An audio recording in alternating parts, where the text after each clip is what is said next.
Looks like we're not going to have Instagram today. Unable to connect. Son of a gun. Oh well. Looks like I screwed up IG. I don't know. When I pasted the address into IG, I guess it didn't work properly. It's reset to my Rumble settings because of some stupid shit.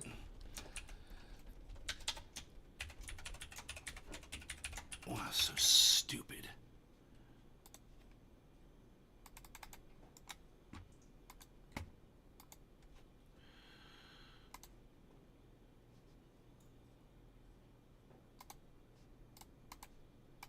Fucking so stupid.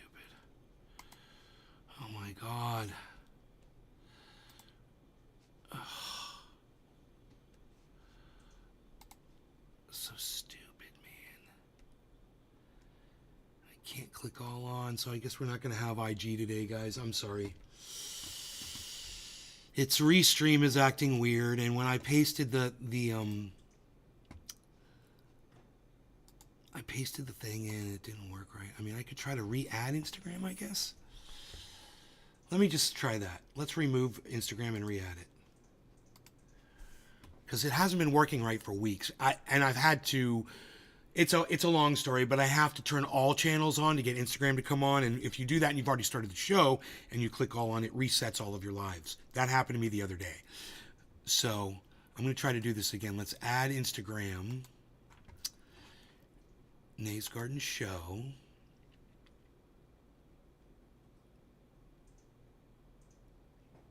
Add the channel.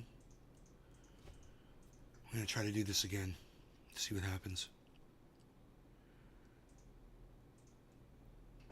Offline now. Let's go in, edit the settings. Stream key is showing a Rumble stream key again. Why does it do that? That doesn't even make sense. So stupid. The software is not working correctly. So I've re-added, I uninstalled and reinstalled IG. Let's see what happens. Nope, it's not working.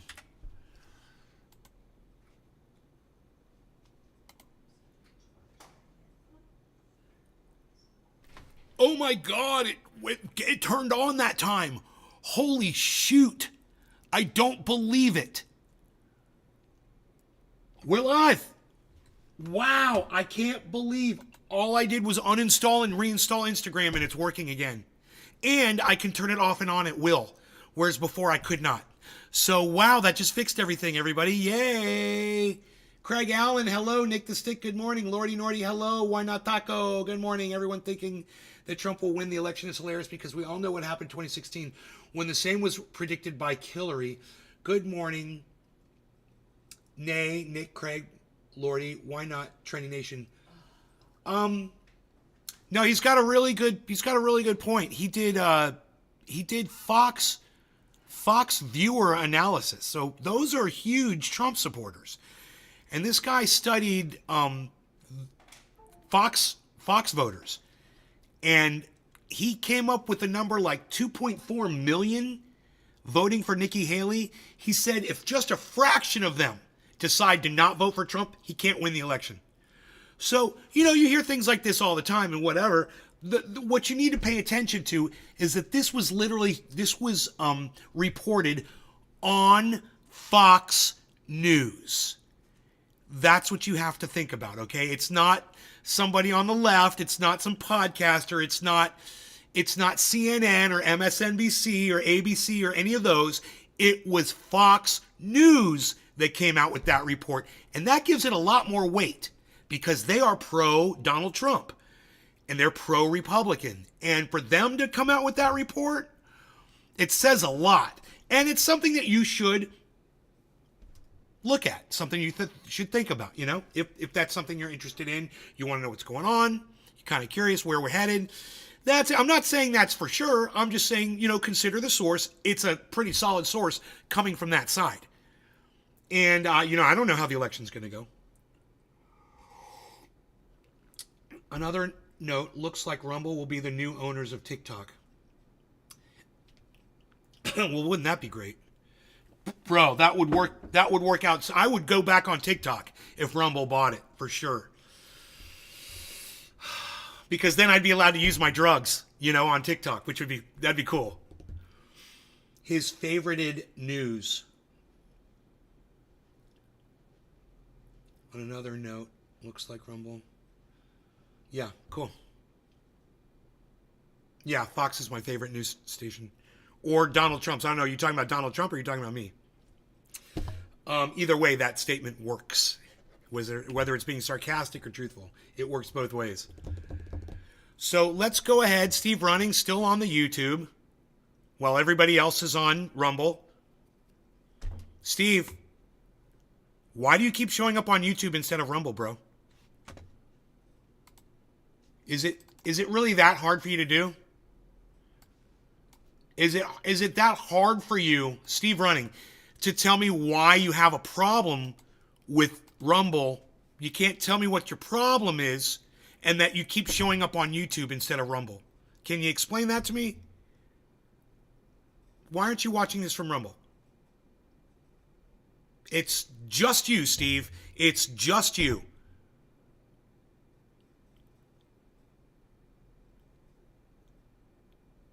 It doesn't show up. I don't even know what that means, bro. I don't know what it doesn't show up. I don't know what that means. What do you mean it doesn't show up? All I'm saying is download the Rumble app on your phone or go to rumble.com/user/Nays Garden/live to find the live stream. When you see a YouTube message pop up, why is this rocket science for you? Why is this so challenging, bro? I mean, which part of fuck YouTube don't you get? Which part of fuck Facebook don't some other people get? Come on over to Rumble, man. You've been there before. There you are. There you are. The link doesn't show up. Now you say not now? Well, there you are. Great. That's all. Come to Rumble. And fuck YouTube and fuck Facebook. They don't deserve your fucking your patronage. They silence your favorite fucking podcast, bro. Why would you want to give them your fucking time and your support by using them? Come on over to Rumble, everybody. Steve Running, glad you made it. Welcome to the show. Let's move this chat over and pop it out so we can see it. And I shouldn't have to tell you this ever again, Steve. I'm getting so tired of telling the same people repeatedly that they should be watching this from Rumble. Now, when there's an issue with Rumble and it's not working, I get it. But at least try Rumble first. I subbed. It doesn't show up on screen. It doesn't show up. I still don't know what you mean, man. I still don't know what Happy 420 Hippie Chick. I still don't know what you mean by it doesn't show up on screen. I'm sorry. I'm not understanding what you're saying. It's turning around. It's turning around.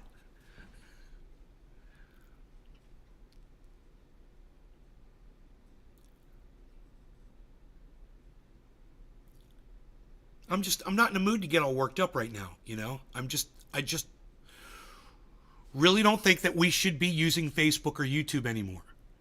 And when I stop broadcasting to those platforms, and it's going to happen, you're going to wonder where I went. You're not going to get those notifications anymore. So you might as well make the move over to Rumble now before it's too late, before you get lost in the fog, the fog of lies and narrative out there.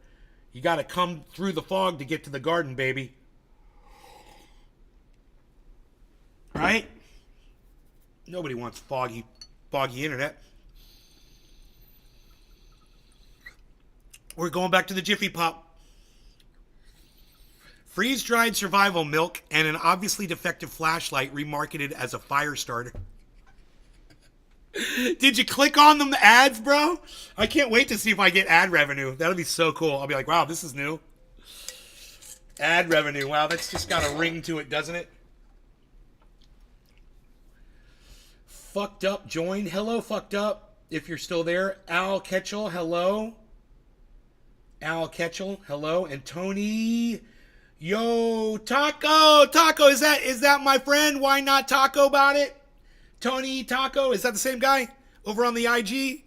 Right on. You can see we've lost a lot of value here. My personal crypto, I've lost over 50,000 in value in the last day. I'm hanging in there, guys. I'm not cashing anything in yet. So you don't have to take my advice. I'm just telling you what I'm doing. The Craig Allen, yo, on my phone screen, sorry. On your phone screen, it doesn't show up on screen. Hey, that's a badass flashlight. Deer Slayer, good morning.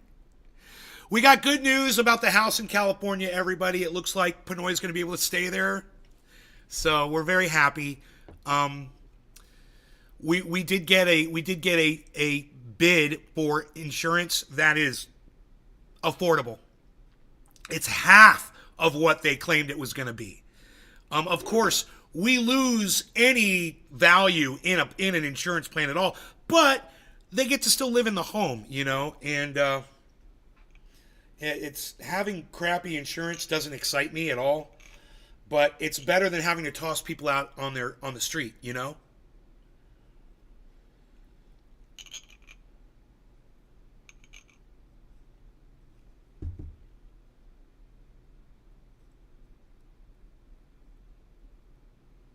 That is a big dab. That is probably way too big of a dab. Hey, that's exactly what we should be doing on this show. Big dabs. Trump commercial on. Oh, great. Congrats on In's find.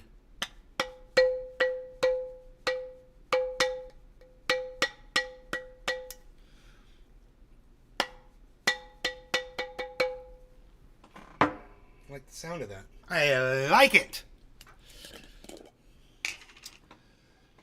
So yeah, yesterday was a little testing for all of us, I think. And we made it through. That is going to be, dude, this is going to be such a sick dab. Oh my God.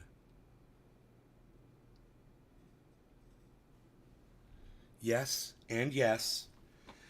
Hold, wait for it. Hold, please. Wait for it. And then we're going to get in the Kush mints.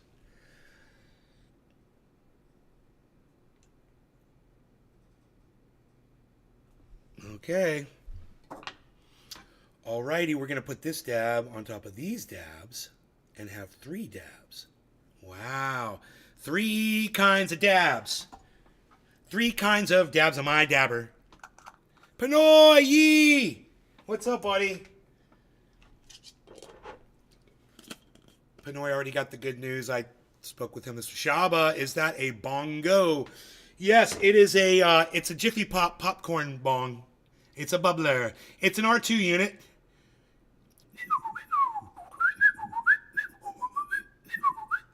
It's my R2 unit. But I want to show you this dab. 3 kinds of dab. Look at that. You can see all 3 of them right there.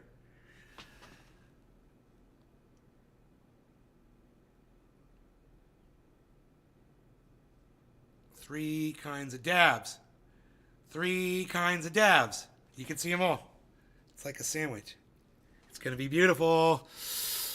Oh my God, 3 dabs at once. Yeah, it's fucking huge. And I'm stupid. And it's going to be delicioso. Delicioso.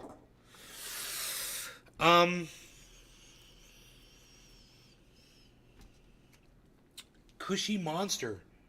What's up, Cushy? Cushy Monster, hello if you're there. We lost Tony Yo Taco. We lost Al Ketchel. We lost Fucked Up. We lost all of them. All right, but if you were watching on the Instagram, great. I don't know why most of you choose to just swipe on by and not hang out and smoke with us, but that's cool. We're going to be talking about all kinds of stuff this morning. We've got video to watch and some entertainment. I'm going to be sauteed, I know.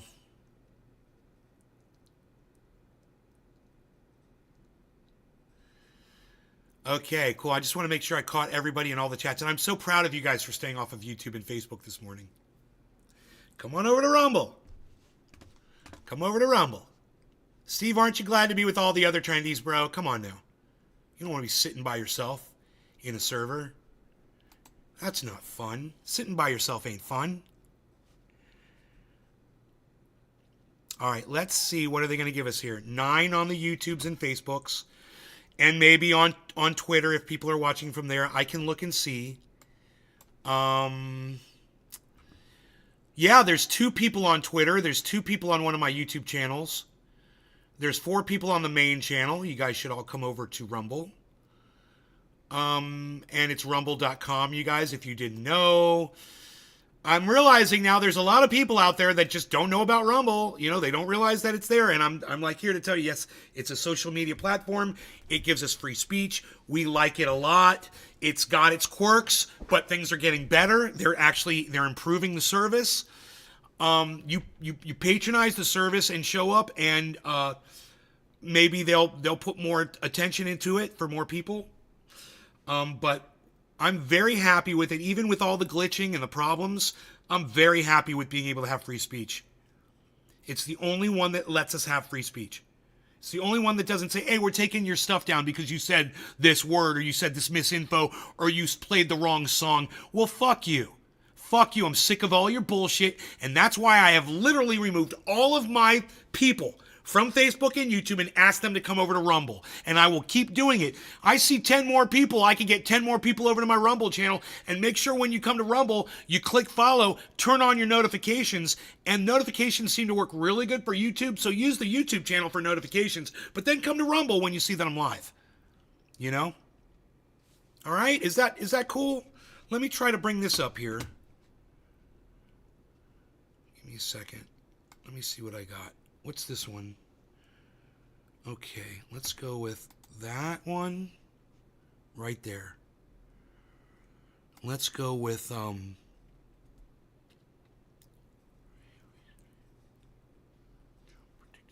this one. There it is. That's the one I was looking for. We're just going to do this.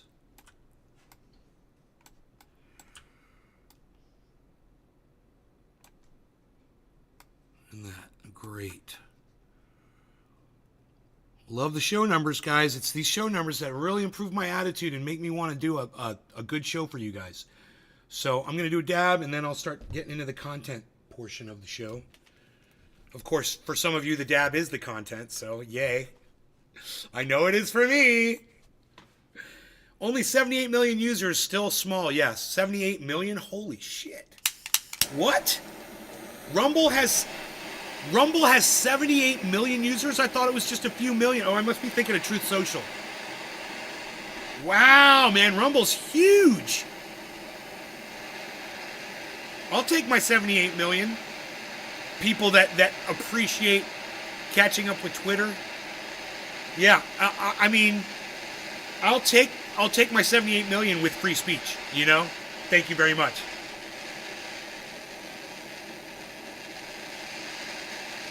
There were 2 or 3 things I wanted to discuss today. We're not even going to touch them because I'm broadcasting to YouTube. You know? I can't say the words on there. I can't talk about certain things, man. And there's a lot of things in the news today that are you're not allowed. They're restricted on Facebook. Can't talk about them on Facebook. Can't talk about them on YouTube. They will strike you. And strike, and strike, and strike, and strike, and strike, and strike, and strike. I know some of you are going, wait, where have I heard that before? I hear the sound of the abundance of rain. I hear the sound of victory. And strike, and strike, and strike, and strike. I hear the sound of the abundance of rain. I hear the sound of victory. I hear the sound of the abundance of rain. I hear the sound of victory. And strike, and strike, and strike, and strike. Now you guys know?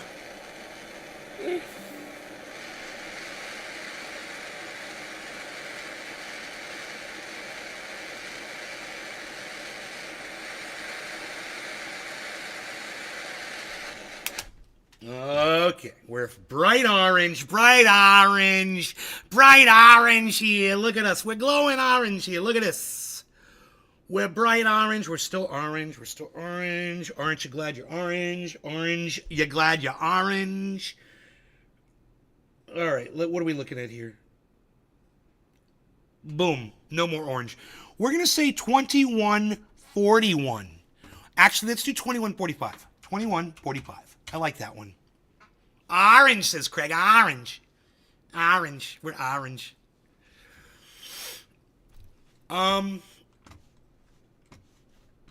Wow.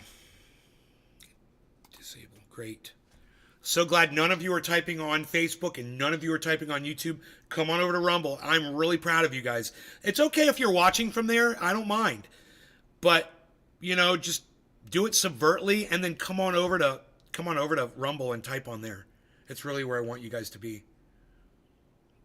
Like I said, free speech, man. That's all it is, free speech. Whether you love me or hate me, if you enjoy the show and the content, come on over to Rumble for the free speech. There's Kevin K. Kevin K 208. Come on over to Rumble for the free speech, bro.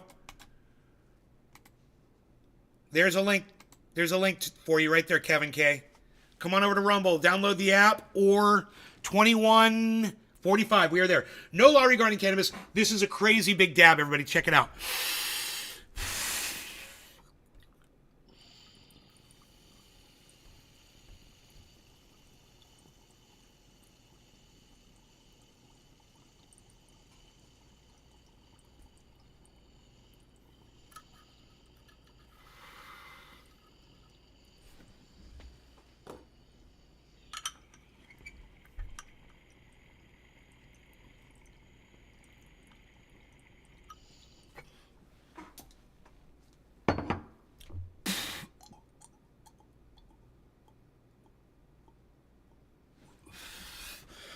Let me see if my girl wants some of this.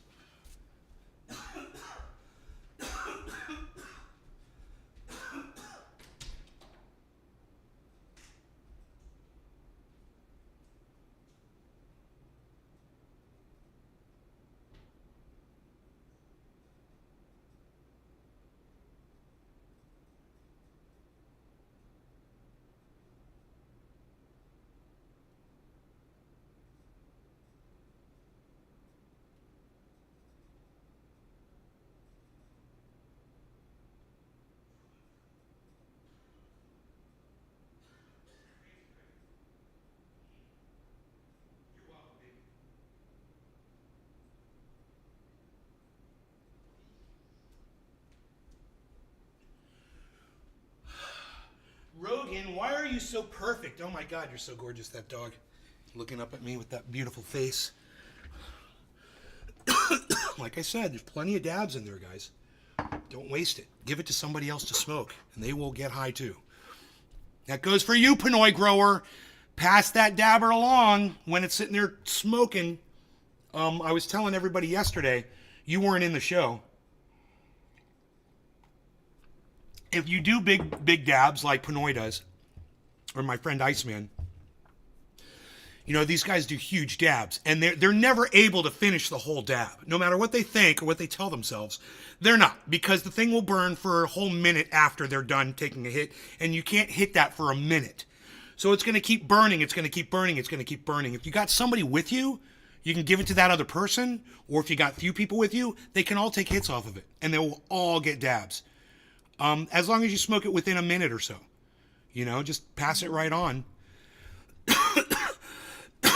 Why waste good concentrate, and why not have everyone be high, when they want to be high more often, right? If it's just going to sit there, it's literally just burning away. Because then when I go to smoke again, this thing is literally full of oil right now. And if I heated it up slowly and correctly, I'll get killer hits off of it. It's full of oil. And I could show you, man. Look inside here. You'll see it. This is what it looks like. That's what it looks like before I burn it all out of there. See that shiny oil down at the bottom?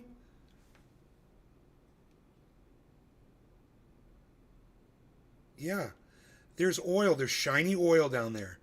That will all burn. That's a lot of oil, man. And you warm that up, and then when it just starts vaporizing, then you hit it. And you can keep heating it while you'll actually get a tasty hit off of it. Always smoke left, low. Pass the bong to the left-hand side. Pass the doche on the left-hand side. Yes.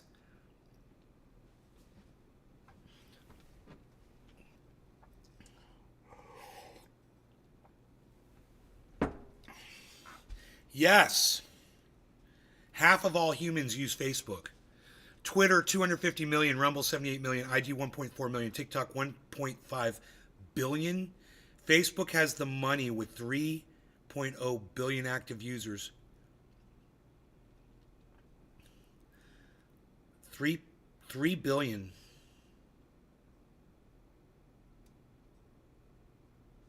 Half of all humans use Facebook. It's horrible.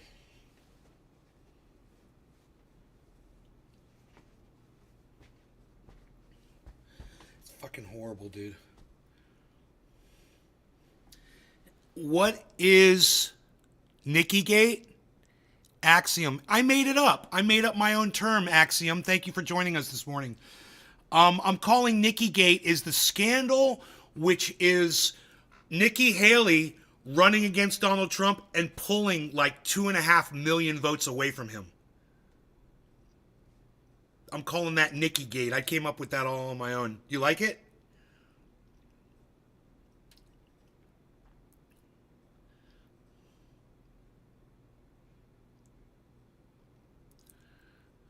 Axiom? Cushy Monster 710 is not a fan of Rumble's false numbers, and it always lags behind. It does lag. You're right. And Cushy Monster 710, I totally agree with you on that. On both counts. Dude, I fucking hate their fake numbers. I fucking hate their fake numbers.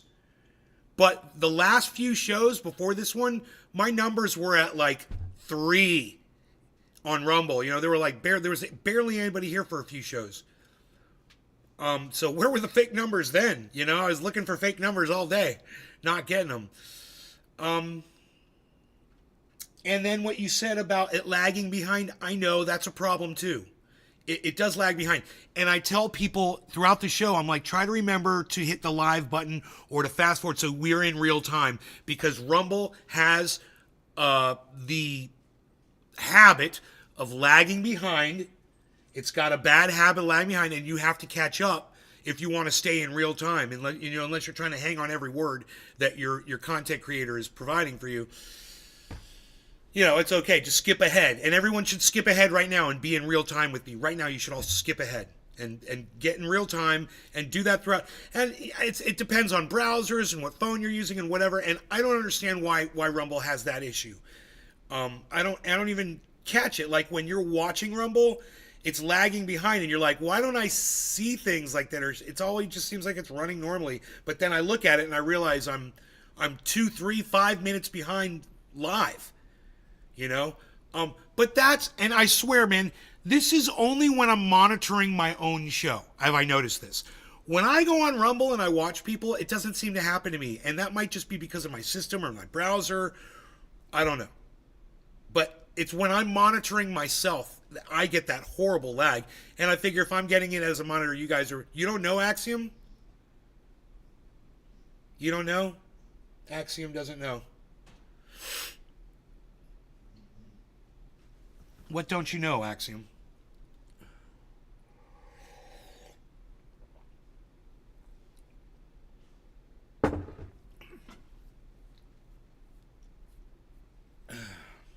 I mean, staying off of Facebook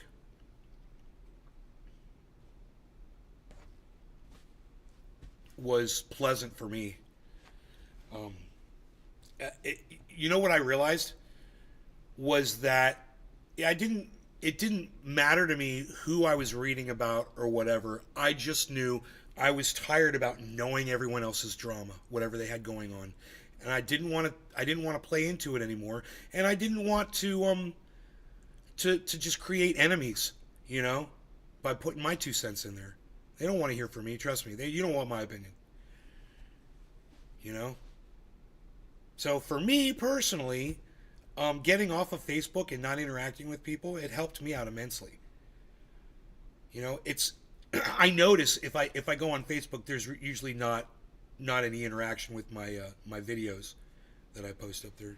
There's a few views, a comment like "Hey Nay" or something like that, but you know those are just trendies, and those are my audience members.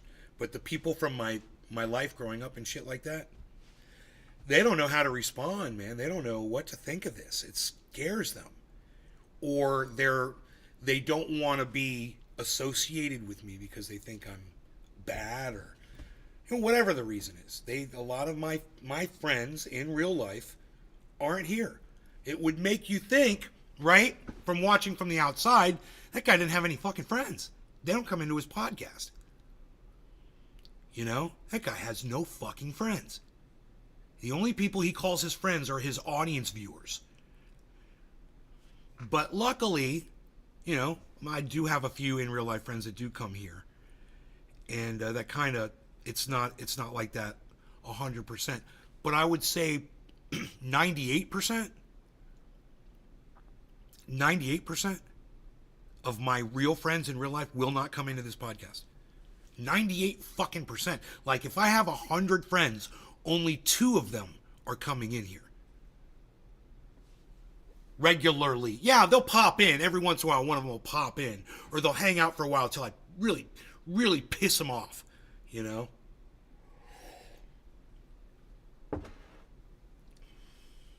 Or they just watch and they just won't let me know that they're watching. I know who you are. I know who you are.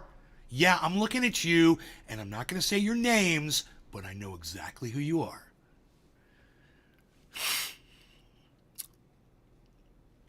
Yeah, staying off Facebook helped me out a lot. It just helped me out, man. It was good for me. It was good for my growth as an adult to stay off of Facebook. You quit Facebook 14 years ago, Dear Slayer? God, how old is Facebook, man?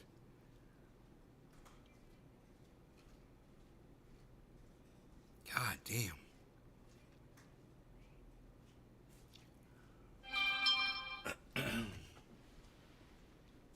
Rogan.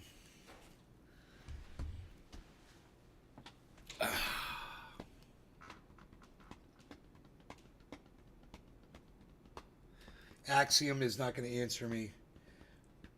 Cushy Monster 710 is not going to answer me. Even when I am being cordial and easygoing and nice, man, people just won't talk to me. They'll start talking to me, I'll respond, and then they just fall silent. Axiom, silent. Cushy Monster 710, silent. One's on Twitch, one's on Instagram. Neither of them want to talk back to me now, and I address both of them.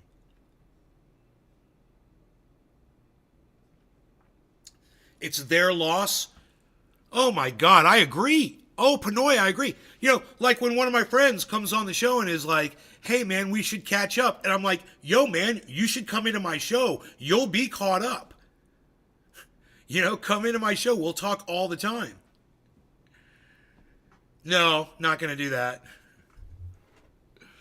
Coffee is life. Where'd that come from?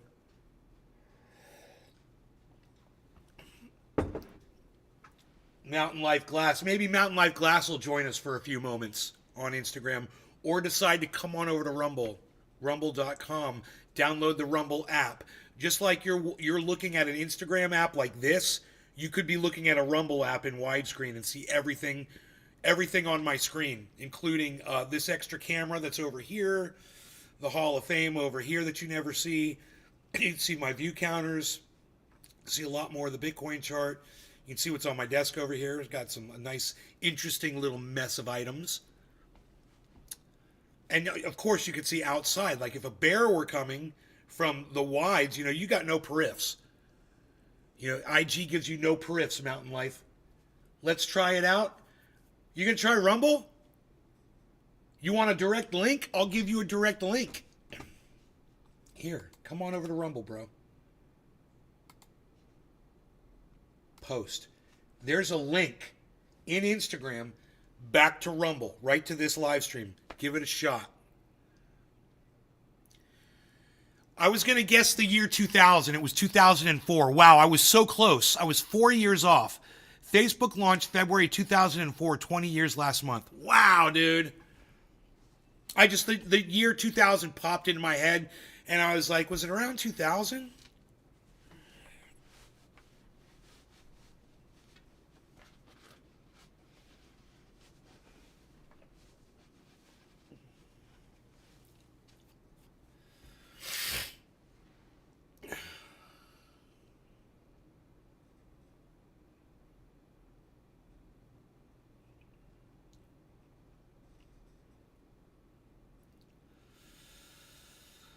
That last dab was insanity. It was pure Dr. Insano.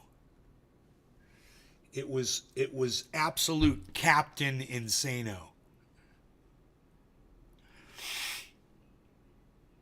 I'm going in for a bong rip, baby.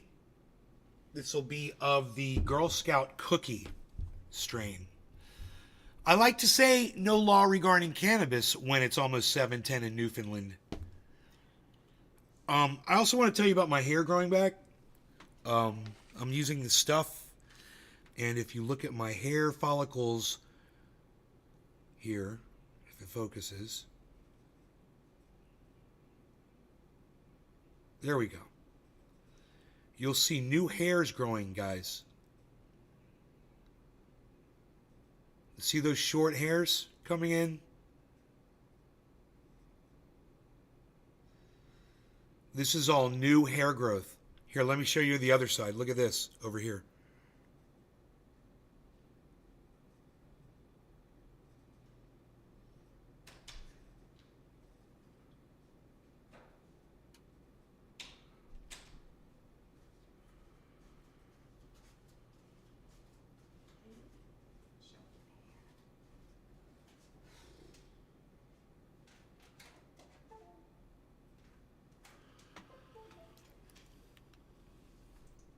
This stuff is like, I couldn't believe it.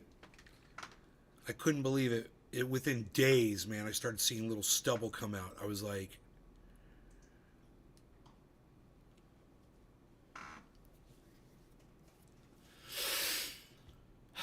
or you can be everything everywhere. All right, no law regarding cannabis. Cheers, everybody. Cheers, babe.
Okay, so this is what I saw. I'm just going to read this to you. It's got music in the background. It says a Fox News contributor predicted that Donald Trump will lose the 2024 election because of the significant number of Republican voters who back Nikki Haley. Mark Thiessen, the former chief speechwriter for President George W. Bush, said that the results of the GOP primary suggest that the former president will lose to President Joe Biden in November if he cannot sweep up the voters. Sweep up the voters who backed Nikki Haley. Nikki Haley won 2.9 million votes in the primary so far. Our Fox News voter analysis shows that somewhere between 5 and 10 and 6 in 10 of those Nikki Haley voters said they won't vote for Trump in November. If even a fraction of those voters deliver on that promise and stay home or vote third party or just split their votes or something, Trump loses. It was confirmed Trump will be the 2024 Republican presidential nomination after resounding victories in the Georgia, Washington, Mississippi state primaries. They ran that text really fast. It's just a 48-second video. And now there's a Fox News alert here about the trial in the hush money case for Donald Trump. Apparently, we're told thousands of documents, again, coming from U.S. Attorney's Office. Here to weigh in on this is Bob. Okay, what about thousands of documents? What now? District Attorney who has asked for a delay at the start of the trial in the hush money case involving Donald Trump because of new evidence. Apparently, we're told thousands of documents. That is, again, coming from the U.S. Attorney's Office in Manhattan. Here to weigh in on all hush money trial. Is Bob Barr, the thousands of documents. U.S. Attorney. Bob, good to have you. That's a lot of cases, a lot of moving and, juggling around of those cases. What do you think? What do you think? The one thing that the Republicans can always count on that they can take to the bank regarding Democrats is Democrats will overreach. And that's what they've done over and over again here in their effort to get Trump. The case in New York, the case in Florida, the case here in Georgia, most especially, is an overreach that never should have reached this particular stage. And I think the prosecutor here, Ms. Willis, yesterday, and Judge McAfee's ruling that sort of was overshadowed by the conflict of interest matters, but his ruling striking 6 counts in the indictment that was brought against President Trump and others because it is on its face defective. It does not put the defendants properly on notice so that they can defend themselves. This is pretty much basically criminal law 101, but darned if she didn't do it. In the meantime, we're learning a little bit more about this New York situation where prosecutors said they were open to delaying Donald Trump's New York hush money trial. It could be upwards of a month. And some of the reasons are striking, Bob, that they wanted to give the former president's lawyers time to review evidence that's only recently been turned over. We're told it's quite a few documents worth of evidence, potentially in the thousands. So what do you make of that? It's unusual at this late stage in a criminal case for the prosecution to all of a sudden discover thousands of documents. It raises questions about where they came from, their veracity, their validity, and so forth. So certainly under basic rules of criminal procedure, the defense needs adequate opportunity to review those documents. I don't think that this is the sort of thing that is going to help Mr. Bragg because it inevitably will delay this case, which is sort of a mess in and of itself, even further. In the Florida in the documents case, there the judge, of course, a Donald Trump appointee, indicated that there could be a delay. It likely will be, but it's not going to be a trial canceled or called off or shut down. What do you make of that? That's not surprising. Federal courts often will sort of telegraph federal judges, that is, telegraph their view of a case at a preliminary motions phase. And it's unusual for a judge to completely dismiss a well-crafted, which this is, a well-crafted indictment, simply because the defense says, the laws are being improperly applied, or the espionage law doesn't apply, or whatnot. So I suspect that case at least will go forward. And the main problem, as I see it, for President Trump there is not so much the case in chief as it is the obstruction charges. We were just showing Congressman Donald Trump leaving the courthouse in Florida. He's attended a few of these events, more a lot of the civil cases, the one involving E. Jean Carroll. He was there for the finance ones that came up in New York. So he picks and chooses where he can go. Obviously, it's pressing when you have so many cases to go to. But his presence, at least in That's some of those fucking other cases, funny. didn't help him at all. What do you make of that? What do you make? How do they do this without laughing? It's not really hurting him. He is a master of, if anything, the art of the deal and the publicity that one can turn from detrimental to Oh, positive. no, Dad. I'm sorry I wasn't clear. You're right. Politically, he's capitalizing on all of this as people sense, even those who might not flip over, that this does look like a pylon. But it didn't mitigate any of the financial punishments thrown at him that he's now having to deal with. That was whether he was there in the courthouse or not. What do you make of it? Yeah. What do you make of that? Let me ask you this. What is Cavuto using words that are too big for you to understand, Mr. fucking Senator? Come on, dude. Answer the fucking question. Well, financially, where's Trump at? Just answer it. Judges are not swayed, at least every judge that I've ever been before. Judges are not swayed by whether or not a party shows up or not. Now, if a party is in the middle of a trial and all of a sudden exits themselves in the middle of a trial, that can be problematic for the... Dude, am I misunderstanding what the question was here? I'm sorry. I think I am. I think I'm totally misunderstanding the question. I feel like I don't understand the question. You make of it. Judges are not swayed, at least every judge that I've ever been before. You're right. Politically, he's capitalizing on all of this as people sense, even those who might not flip over, that this does look like a pylon. But it didn't mitigate any of the financial punishments thrown at him that he's now having to deal with. That was whether he was there in the courthouse or not. What do you make of it? What do you make of the fact that it didn't matter whether Donald Trump was in court or out of court, that this is hurting him financially? What do you make of that? Here's the answer.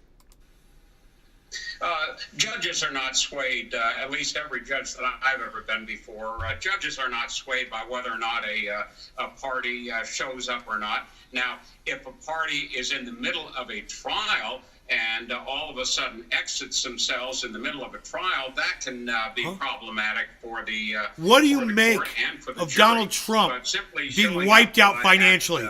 Different phases of motions hearing or whatnot, or a punishment phase. A judge isn't going to be swayed by that.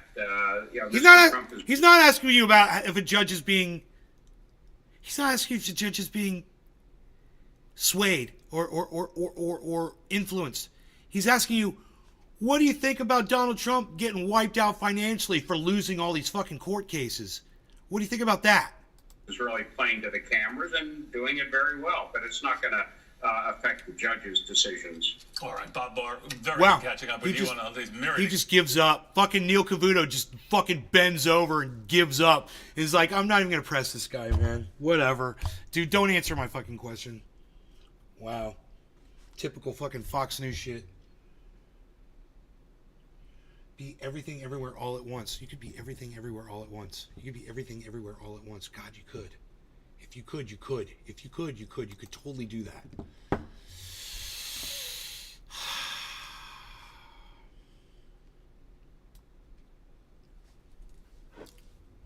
Billy, I think we're right where we're supposed to be. You and I both.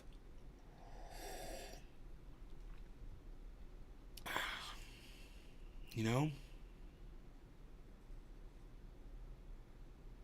It just took me a little longer to realize it. That's all.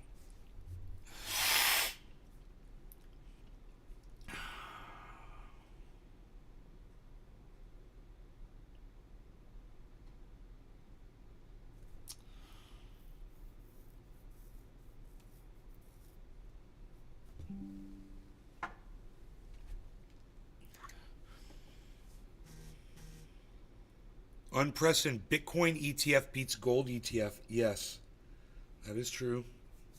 You guys hear about that? Gold is the number one. I mean, Bitcoin is the number one ETF right now on the market. So if any of you were doubting the popularity of Bitcoin when the ETFs were introduced, now you know. Now you know stuff.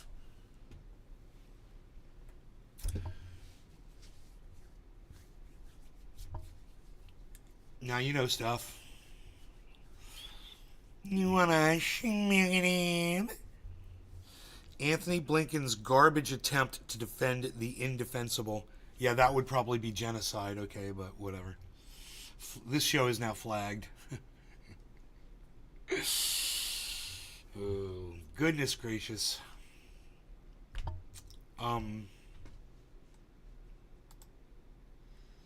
That's the meme from Tim and Eric. I love that one. Mind blown meme. I'm so glad that you put that in the fucking chat, bro. We were just talking about that in the show the other day, Tim and Eric, because we were talking about Tim's. Did you hear about this, Billy? He's doing stand-up as a washed-up Republican comic, kind of like Stephen Colbert was doing, but he's like a washed-up, pissed-off Republican who's not funny, and he just stands up on stage and does really bad jokes and just yells at the audience and shit.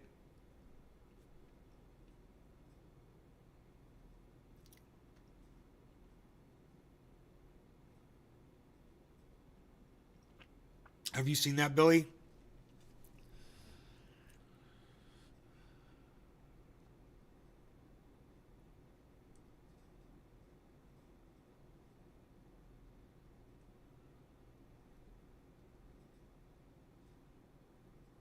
Oh, really? We watched a video on here, and this woman was talking about how right-wing comedy, it's like why right-wing comedy sucks, has gotten so bad today. And she talks about Rob Schneider. Oh my God, dude, we should watch this. Let's watch it. It's good. Let's watch it. This was a long time ago, so I'm not going to be able to find it in my history probably. I'm just going to have to search it out. Why right-wing comedy is so bad. Rob, Schneider, something like that. There it is. I found it. I fucking found it, bro. Oh my God. It's Rob Schneider versus Tim Heidecker. That's in the title. And this right here is just showing a clip.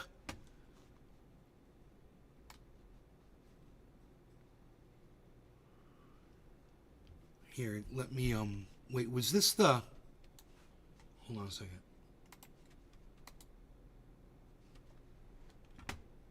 Okay, yeah, here, this one right here. Which one is that? What? No, this one. Which one is that? Okay, that works. That'll work. That'll totally work. We'll call that one,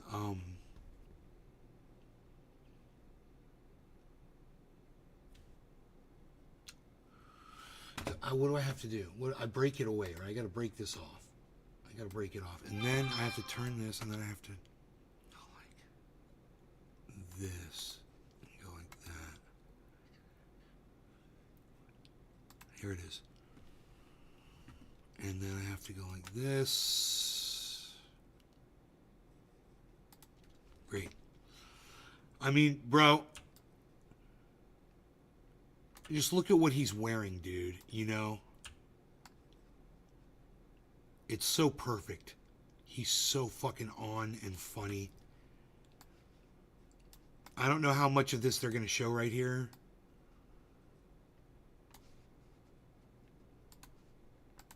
Material. Finally got a chance to hear the music of Keith Urban. I thought to myself, gee, this guy might want to change his name to Keith Rural. If you know what I mean. Underneath the character's bravado is terror, palpable to the audience. The terror of the world moving beyond your comprehension. And that terror will quickly turn into anger because it certainly can't turn into shame. What the fuck is the matter with you? You know what they say. Men are most afraid that people won't laugh, and women are most afraid of men killing them. Honey, the only person who wants to kill you is already in the house. Ultimately, the simple aesthetics of An Evening with Tim Heidecker are used to reveal the existential horror at the core of the show. The horror that is Tim. And once again, we arrive at the Schneider paradox. Two completely different projects made with completely different motivations. Now, what she does to Rob Schneider in this video, she fucking destroys him. He is so not talented and not good at writing and not good at acting. Everything he's ever done was because he was being carried. And when he is the focus of attention, everything falls apart because he doesn't know what the fuck he's doing. And she demonstrates that when she shows some clips from his show, where it's his show, right? It's so bad. One off-the-grid sustainable negative carbon school in Southern California. And he's mad about it. Are you sensing a theme? There's an episode where Rob Schneider gets away with running someone over with the car because he's rich and cops love him. And this guy is an actual cop. There's another episode where Schneider pretends to be a person with learning disabilities. And in case this isn't already clicking, Schneider used his own money to make the show, and that's the only reason it ended up on Netflix. It didn't cost Netflix anything to make it. It's a cautionary tale. Man, I didn't know it was on Netflix. I wonder how much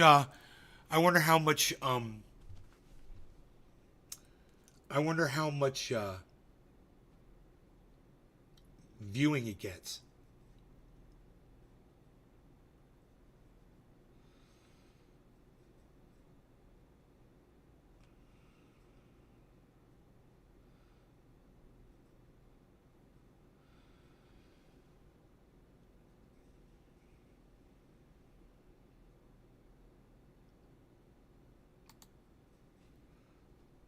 There are scenes where everyone's skin looks orange, assaulting the very cones in your retinas. A high saturated look is common in comedies, especially sitcoms. It's a shorthand to communicate how fun and upbeat a show is. But Real Rob turns this up to an 11, screaming insecurities like, please remember this is supposed to be a comedy. I know you haven't laughed in a few episodes. God, the colors are so stupid. It's right. It's so obvious what they do, you know? They're supposed to be really fun, bright colors in our sitcom. Oh, God. This is it's painful to watch, dude, because he's so bad. His acting is so bad. But doesn't this orange color make you want to giggle? The color grading is so extreme and bad, even Rob's eyes are completely different colors from episode to episode. The comedy is nowhere near as vibrant as these colors. It's like you're seeing and hearing two completely different shows. You're a fish killer. What do? I guess we go back in time and feed the fish. Wait, we can't go back in time. That would require a time machine. Not to explain comedy.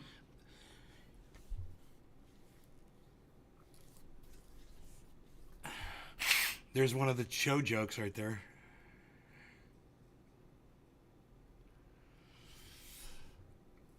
Oh, God. It's so painful to watch. Why are we losing this, man? Tell me now.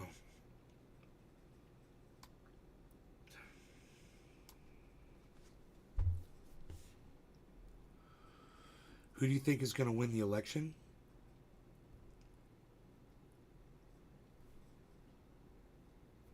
I think whoever takes Joe Biden's place after he dies of old age. You know? I mean, Lee Camp has offered up a rock, a garden stone,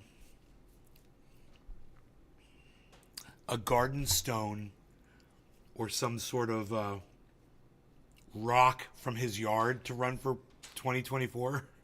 It's like rock for 2024, because a rock would be better than what we've been offered. A rock wouldn't be giving money to Israel for genocide. You know, a rock wouldn't. There's so much bad shit that presidents do that a rock would literally just be better. You know? You know, a rock wouldn't be opening up oil, more drilling. You know? A rock wouldn't be fucking hiring Supreme Court justices to shit all over women's rights like Donald Trump did. Fuck you. Fuck you. And you know who that fuck you was for. That was for every single one of you who had fucking some kind of problem with what I just said.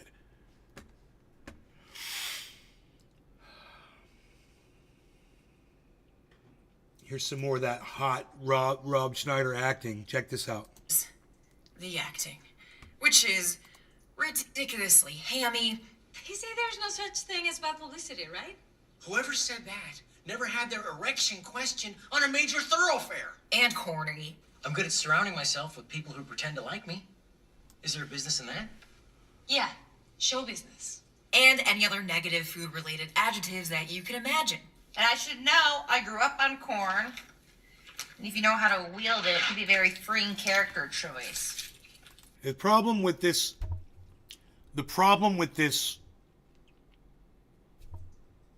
woman right here doing the show like this and trying to be funny while she's trying to say Rob Schneider's not funny. This woman, she ain't funny at all. In fact, I find more humor in Rob Schneider's work than hers. So for her to be the pot calling the kettle black, for her to be the pot calling the kettle not funny, it's pathetic. I mean, because this is the humor this woman has to offer. She should have just done it straightforward. From the very beginning, she tries to be funny from the very beginning of this thing. And there is nothing that she does or says that will make any of you laugh. In fact, oh, wait, I take that back. The culmination of how horrible she really is, that will make you laugh. You'll laugh at how pathetic her comedy is. Billy Ballantyne here, we're at 1309. Billy, watch this, bro. Watch this. Here's the very beginning. Watch This video is brought to you by my patrons. If you'd like to support, head over to patreon.com/MaggieMayFish. And by Mubi, a curated streaming service showing exceptional films from around the globe.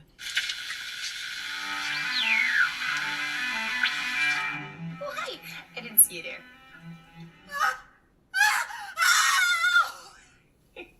I'm just kidding. It's just a joke we like to play on the neighborhood kids sometime. Although we had to stop after Mr. Peterson killed his wife and kids across the street. The joke lost its spark, if you will, because it became too real.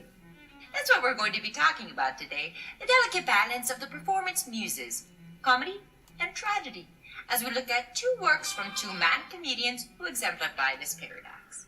I'd like to give a warning that we will be discussing racial stereotypes and Rob Schneider, both deeply upsetting and almost synonymous topics. So, grab an ears alt comic performing in your backyard as we discuss two films in conversation. Okay, so I don't even know what the fuck that was. Next. On my darkest days, the days when there is no light in the sky, the days when my soul can only muster a vacant... I watch Real Rob. Real Rob is a Rob Schneider Productions show starring Rob Schneider about Rob Schneider's life and Rob Schneider's wife. But before we talk about where Rob is, let's take a look at where Rob's been. Rob Schneider got his break as a writer on SNL in 1988 and graduated to a cast member in 1990, which led to characters like Put Your Weed in Here. You put your weed in there. And Rich Meister, the copy machine guy. It's on Meister, making copies. You get it. Which followed along the lines of the famous 90s SNL bit, which was to say the same line over and over until someone jumped out from the audience to murder the cast members just to make it stop. And it was really funny. After SNL, he had bit parts in the Adam Sandler verse, which led to leading roles in Deuce Bigelow, Male Gigolo, and The Animal. Staples of 2000s basement Billy. high school parties everywhere. If you ever wanted to immerse yourself in what boomers are mad at Gen Z for rejecting, look no further. Wait, she's coming back. Right now. But what really set Rob Schneider apart was his age-old dedication to the comedic art of crude racial stereotypes. Such as, but not limited to, yellow-face in I Now Pronounce You Chuck and Larry, pretending to be Native American in bedtime stories, playing a Palestinian who plants a bomb to kill Adam Sandler's Israeli counter-terrorist in You Don't Mess with the Zohan, playing a Saudi businessman in Click, where the character's name becomes a racist punchline, topped off with his short-lived CBS sitcom Rob, which was hailed as TV's worst new show and genuinely offensive.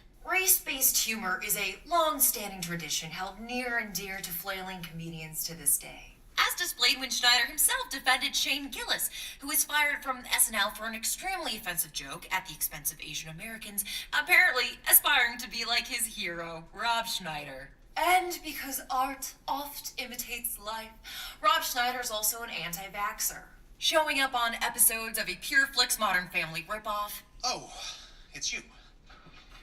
Unfortunately for everybody, it is. And once tried to lecture the late U.S. Representative John Lewis about Martin Luther King Jr., despite the fact that John Lewis was one of the Big Six who literally organized the March on Washington, where Dr. King gave his I Have a Dream speech. I told you, it's on my darkest days that I watch Real Rob. Because if Rob Schneider has made a lifelong contribution to bad comedy, then Real Rob is his Sistine Chapel, if it was painted with shit. Real Rob is a clumsy mashup of what appears to be attempts to emulate Louis C.K., Larry David, and Modern Family all at the same time, clawing at relevancy and interspersed with a few infomercials to push his real-life vitamin company. Wow, you know more about vitamins and organic foods than the people that work here. I go on the websites all the time for health. I read all the books about it. I become an expert in it. Here, let me summarize a few of the episodes. In this one, Rob Schneider gets a job promoting penis-enhancing tea.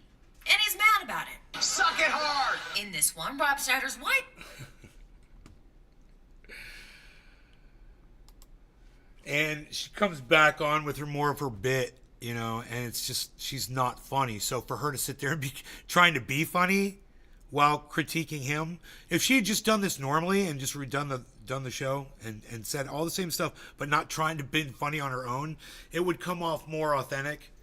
I think she kind of loses it because her lack of humor, her lack of an ability to actually display humor,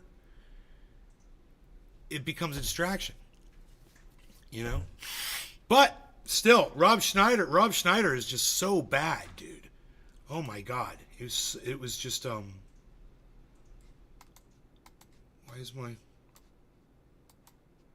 can't I click on shit? That's weird. What the hell's going on? There it goes. Huh. And the Tim Heidecker in that, oh my God, he's so funny, bro. He's so funny. It's well worth watching just for the Tim Heidecker clips.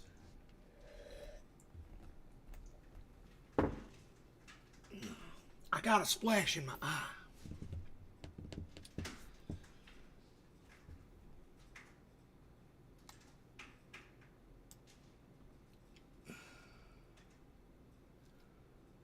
Oh yeah, they were talking about conspiracy theories on Destiny. I was watching that. Ex-scammer begs for a second chance. Voidzilla. Did he change the name of his channel, or is CoffeeZilla change his name to Voidzilla? I so don't understand. Hassan interviews Sam Cedar.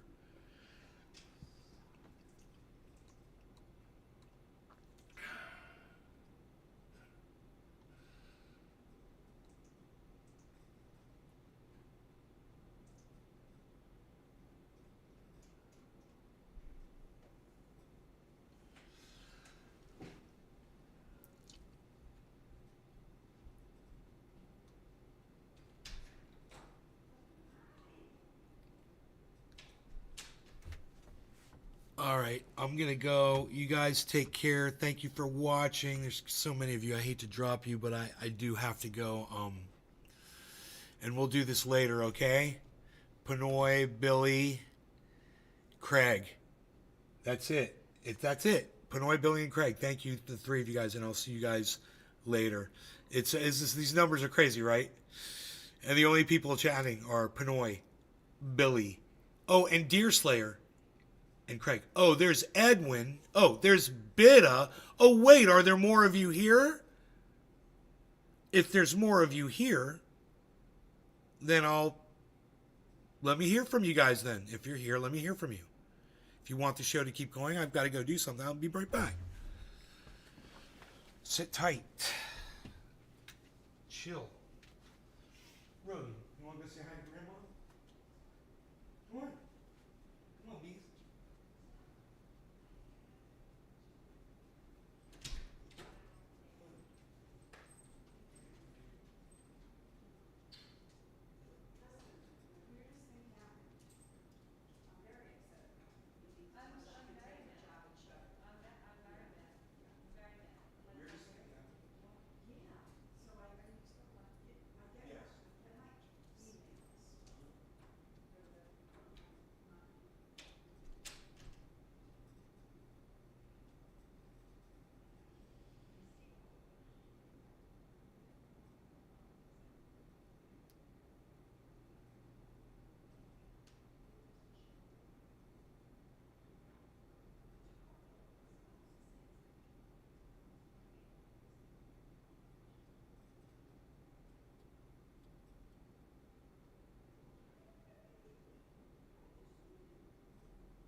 more second, guys. Hang in there.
Man, that is it.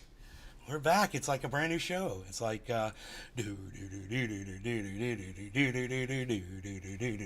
look at the ones. I see some ones.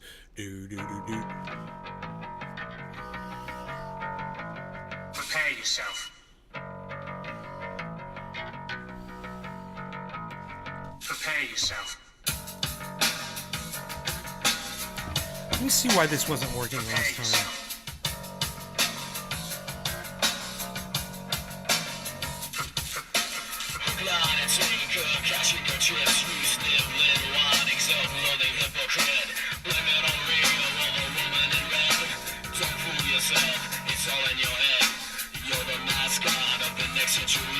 Huh. I don't know what monitor it is.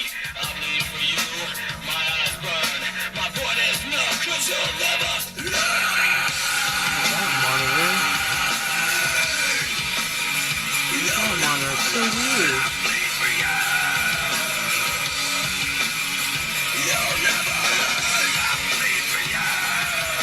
Oh, there it is. Wow, it's back. We got it. Cool, man. We got it back. So happy.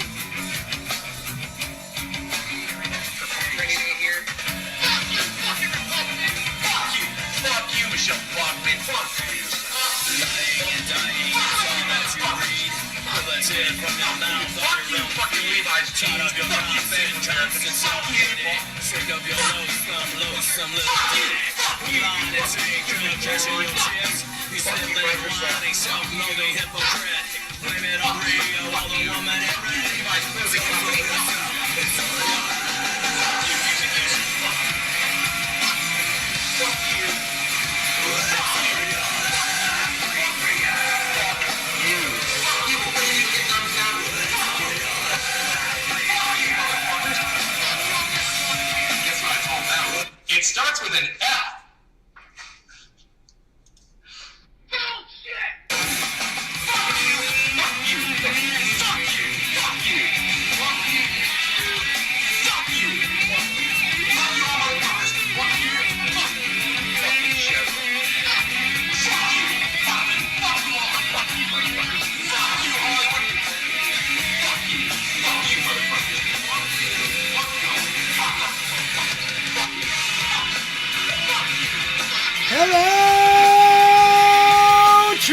Trending day reporting in live from Orlando, Florida, home of Trending has jobs and all things trending, where you'll find me and hashtag Trendings on all forms, social media, especially at rumble.com, the only place that gives us free speech. That's Nay's Garden at Rumble.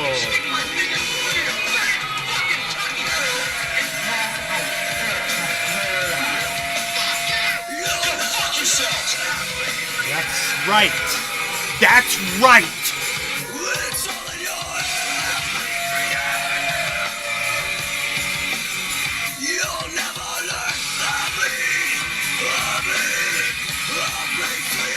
I lost my coffee. I lost it. You don't know what I did with my coffee. I brought it somewhere and I put it down and I lost it. I don't know where I did it. I don't know what I did. Why'd I do it? Why did I? Why? Why?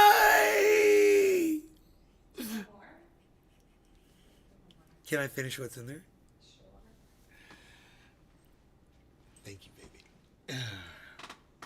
Oh. Precious coffees to be savored and enjoyed quickly, for more, quickly.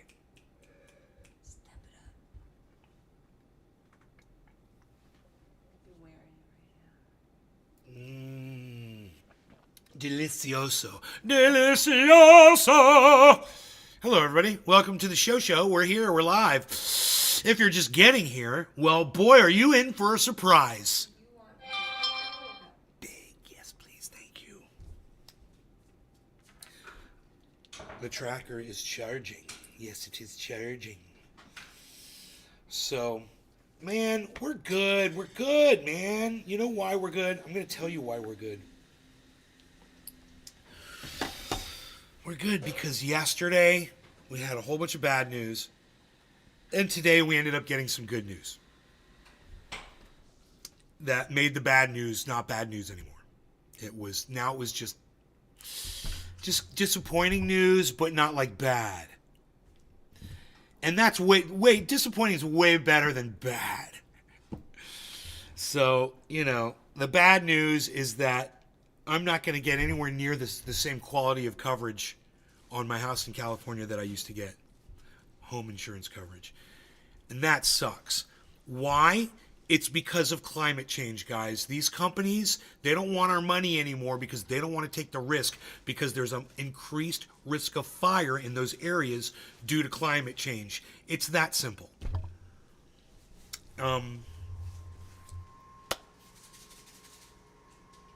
And it's sad. But when I moved there, I had a neighbor that said he was scared to live there. But he's still there. But he used to leave during the fire seasons. He'd just pack up and go to Hawaii or something for the fire seasons. He was that scared to live there. He didn't want to be there. Yeah, beautiful house too. Still there, I'm sure. He's still there, I'm sure. Pinoy met the dude, so I think he's still there. I hear they're taking it away from fires 2017. I hear they are taking it away. The cat ran off with it. Sharing with deer now. Richie. Sharing with deer now. What? Fuck yeah. I hear they're taking it away from fires 2017. No one will insure, and you can't rent. No renter insurance. It wasn't just, the fires weren't just 2017, bro. We had fires way more recently than that. The coffee lost. Those comments are from 5 minutes ago.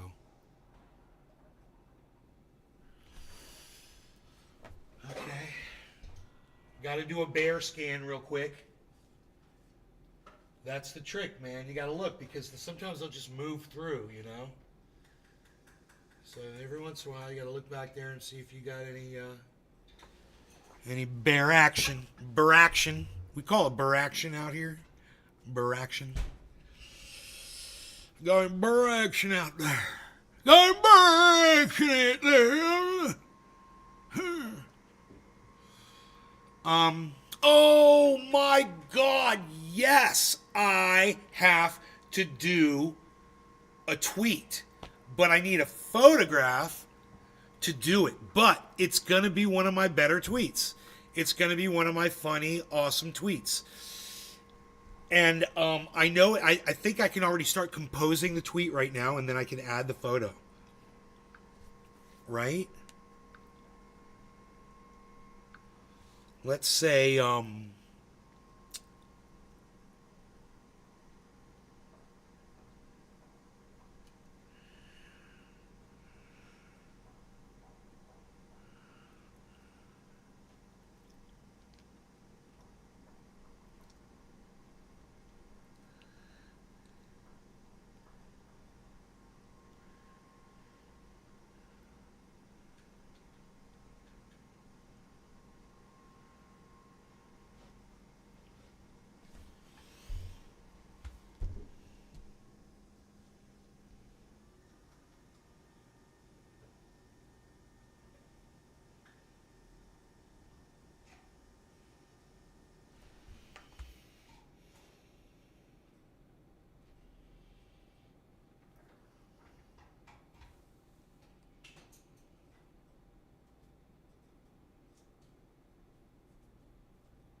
I'm just, thank you. No, I know exactly how, I've been thinking about this tweet since this morning, baby.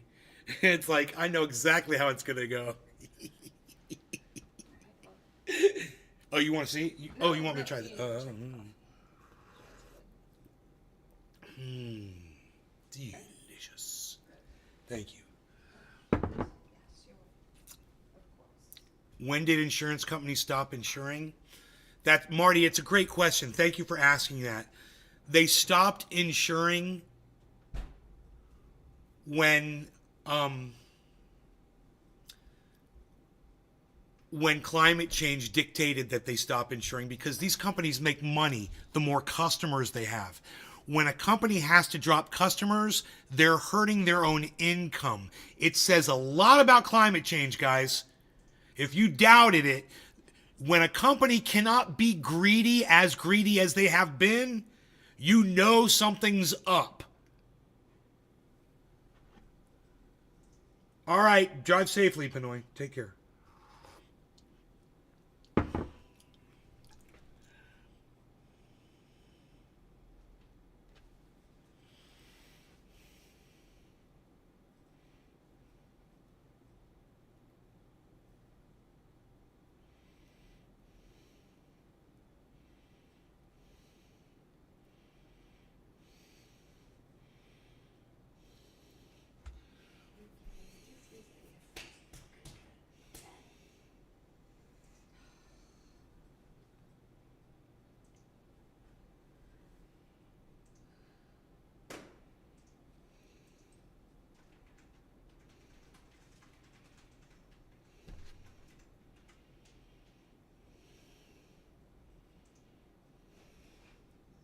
All right, I got to go take this photograph, and then I'm going to tweet this. Hold on 1 second, guys.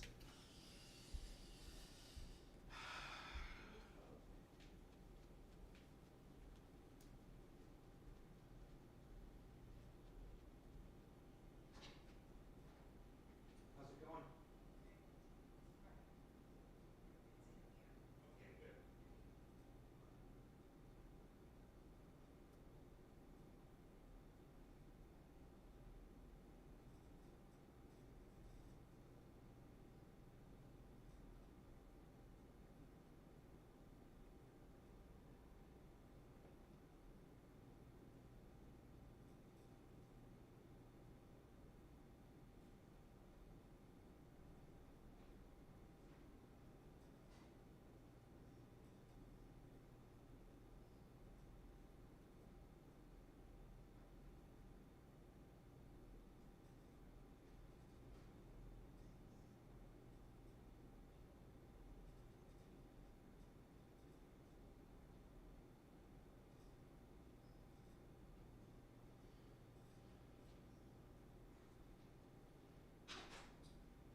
Did you used to have a fan in here?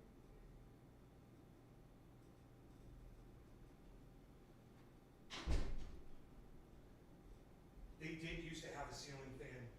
They did. Yeah.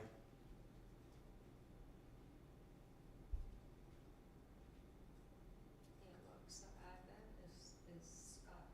They looked.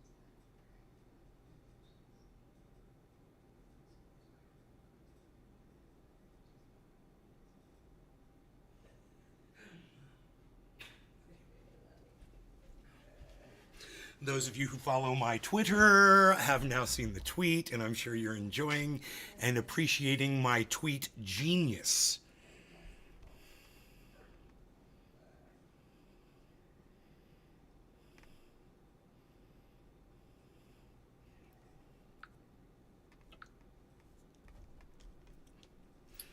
Problem solved.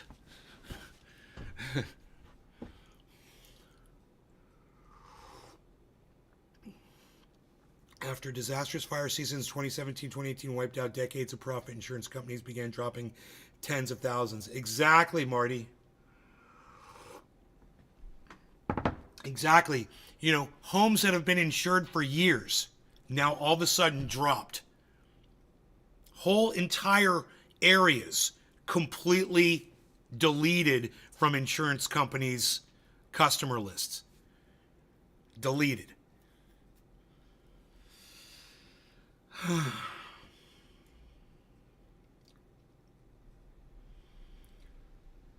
John Oliver bribed the Supreme Court. What the fuck is that? So John Oliver tried to bribe a Supreme Court justice? Yes, Oliver offered Thomas $1 million a year and a $2.4 million motor coach. If you simply agree to leave the Supreme Court immediately and never come back. Dude, I wonder if he could get in trouble for that shit. Oh my god. Thomas, you might recall, has been under fire for revelations that he accepted an unprecedented number of gifts from wealthy friends, including a $19,000 Bible, a $150,000 portrait of himself, property renovations, private jet excursions, a luxury motorhome, and trips around the world. And since Justice Thomas has complained about the low pay given to members of the nation's highest court, Oliver thought it would be better for everyone if he could help Thomas move on. Look at this beauty, Clarence. And some people pointed out that in theory, Oliver's offer is a bribe that could violate federal law. 18 U.S.C. 201b1 says that whoever directly or indirectly corruptly gives, offers, or promises anything of value to any public official has committed bribery. But there's a catch. The law requires the person have corrupt intent. Oliver's offer is obviously a joke. This is not a joke. So if you or John Oliver need a great lawyer and didn't bribe a Supreme Court justice, let my firm, the Eagle Team, take care of it. Click below or call the number on screen. So, dude, John Oliver said this is not a joke. So I wonder if he could get in a lot of trouble, bro. That's big deal. I didn't know that, man. That is insane.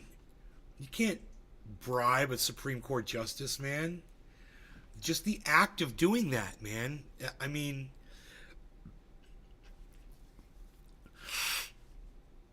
wow.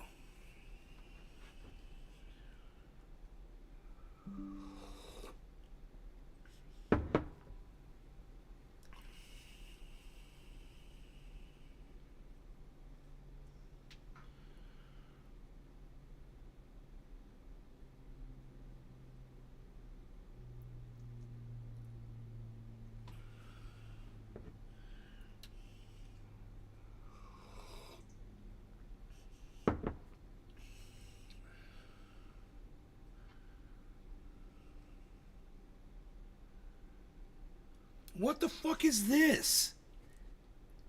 From a month ago? What is this? Sir, what is the breaker? The what? The actual breaker for the this ribbon. I just want to reset everything, the power. Yeah, it's in the kitchen. How far is it?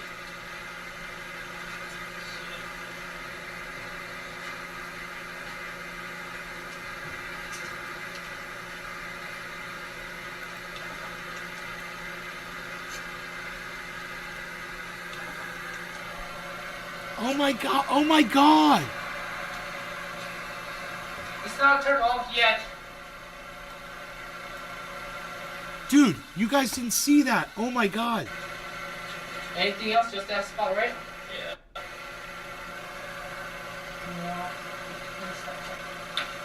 Dude, why can't I grab this thing? Holy shit. I don't know. I never noticed it. See a scratch. Yeah, so I need the, it's not a main board issue, that, the purple spot. It's not a main board issue, it's actually what the, causing by the panel. Yeah, if I go farther, I can definitely see it. Watch this. Watch this.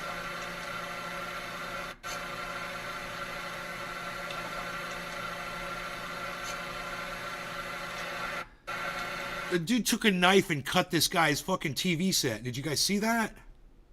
He's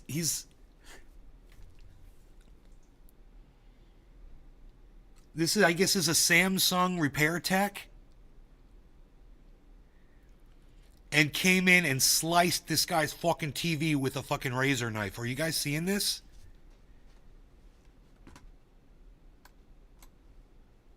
Sir, what is the breaker? The actual breaker for this ribbon. I just want to reset everything, the power. Yeah, it's in the kitchen. How far is it?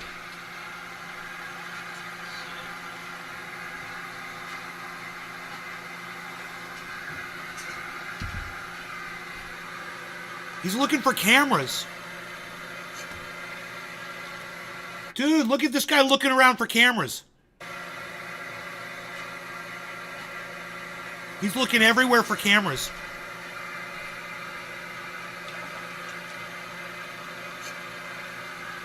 Wow. Wow. It's not turned off yet.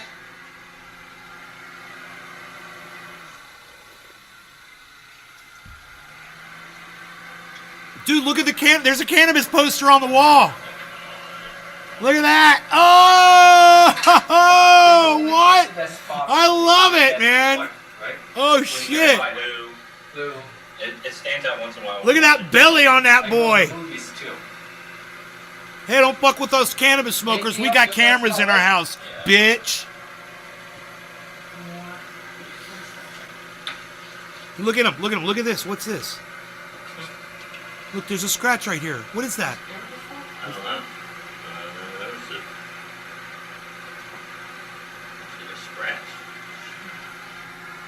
Yeah, so I need it's not a main board issue, that the purple spot. It's not a main board issue, it's actually causing by the panel. Yeah, if I go further, I can definitely see it. Yeah. Yes, it's going to be bothersome. So I called Samsung and they said, they're going to review the ticket and they probably add the part, which is expensive part, so they did not send me until I confirmed the He's got a hat. He's got a hat. It says 420 on the wall, too. So there you have it. The dude cut my TV with a box cutter X-Acto knife and then played it off like, oh, he just happened to find the cut there. You know, for 15 years now in this industry, I have been fighting this lie, this misinformation, this myth that authorized technicians are the ones that care about you. Authorized technicians are the ones that you can trust. Unauthorized people, those people you shouldn't trust. That's why Google removes the entire independent repair industry from the advertising platform that they run while simultaneously claiming that they support right to repair. That is why you have people on web forums that will say things like this, because they don't understand the truth. They don't understand the reality. What is it that you just watched? What you just watched was a Samsung technician direct a customer to go downstairs to turn the circuit breaker on and off. He wanted a pretext for that customer to leave the room. After the customer left the room, he looked around to see if there's a camera. I saw that. When he didn't see a camera that was obvious, he took what looked like a razor or a box cutter. Oh, it was a box cutter. And walked over to the television and did this to damage it. It was a razor Why did he knife. do that? Some We of the all saw details that. You may find in this video by the customer of that television that had this experience. I was able to get more details by speaking with him directly. And what I learned is that that technician seemed agitated and aggravated from the notes that he would have had to wait 1 hour to an hour and a half for a truck to come out to bring a television screen for that television. It needed a part. Sorry, and it was Enoch, covered that in sucks, warranty. buddy. The Good to part see was you. not in his truck. He would have had to wait for somebody else to come out, which means that he would have not been able to end his day when he wanted to end his day. He would have had to end his day an hour to 2 hours later as a result of this. He didn't want to do that. Now, there are several things that you could do when this is the case. Behind door number 1, you can tell TC your Dub, boss what's up? and the customer, listen, man, I'm truly sorry that things are the way they are. I know this is unfair to you, and I know this is not what I need to do. I need to be able to leave at 5 o'clock today for a number of different reasons. I'm sorry. I will be back here to help you, and I will make it up to you, but I can't do this right now. That's what a man does. That's what a person with a backbone does. What a slimy little weasel-ass bitch does. Yeah! Oh my God, dude! Louis Rossman has finally grown a set of podcast balls. I'm so fucking proud of him. Welcome to the club, bro. You're going to be silenced just like me. You are now officially non-advertiser friendly content, bro. You're going to find that out the hard way. And remember, guys, when he gets shut down and he can't monetize and all that shit's happening, you remember I told you it was going to happen to him. Because you can't speak like this. The algorithms are going to shut this guy down. He's going to notice it, and we're all going to hear about it. I mean, Jimmy Dore can't even speak like this. To get them to leave the room, as if resetting a circuit breaker is going to fix a Welcome to the dark side. Together we will rule this internet. purple blob or stuck pixels on your television screen. This is not 1947. The difference in 120 volts versus 107 volts or 107 versus 103 Love on my your show, mainline AC J.R. is not Morton. going to cause stuck pixels J.R. Morton, thank you for saying that on Instagram. I do appreciate that.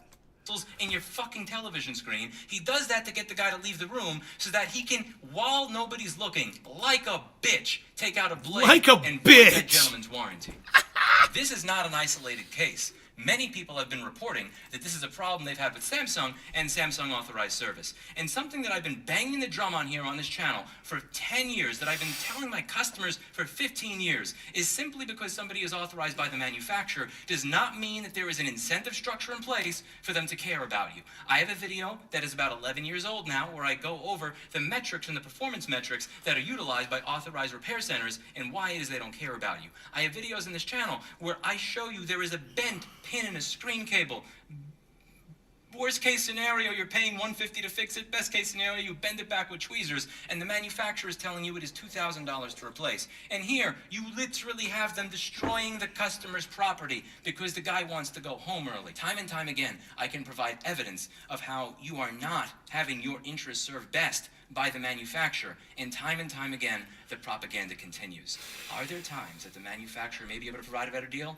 Yes. Sometimes they provide a better deal because they have turned the screws so hard that they have cut us out of the supply chain completely to the point where I can't even buy parts to do my job, which is actually unfortunate, which is kind of where I am right now, 15 years in, and why He looks at his watch. In this particular industry. That being said, unauthorized repair,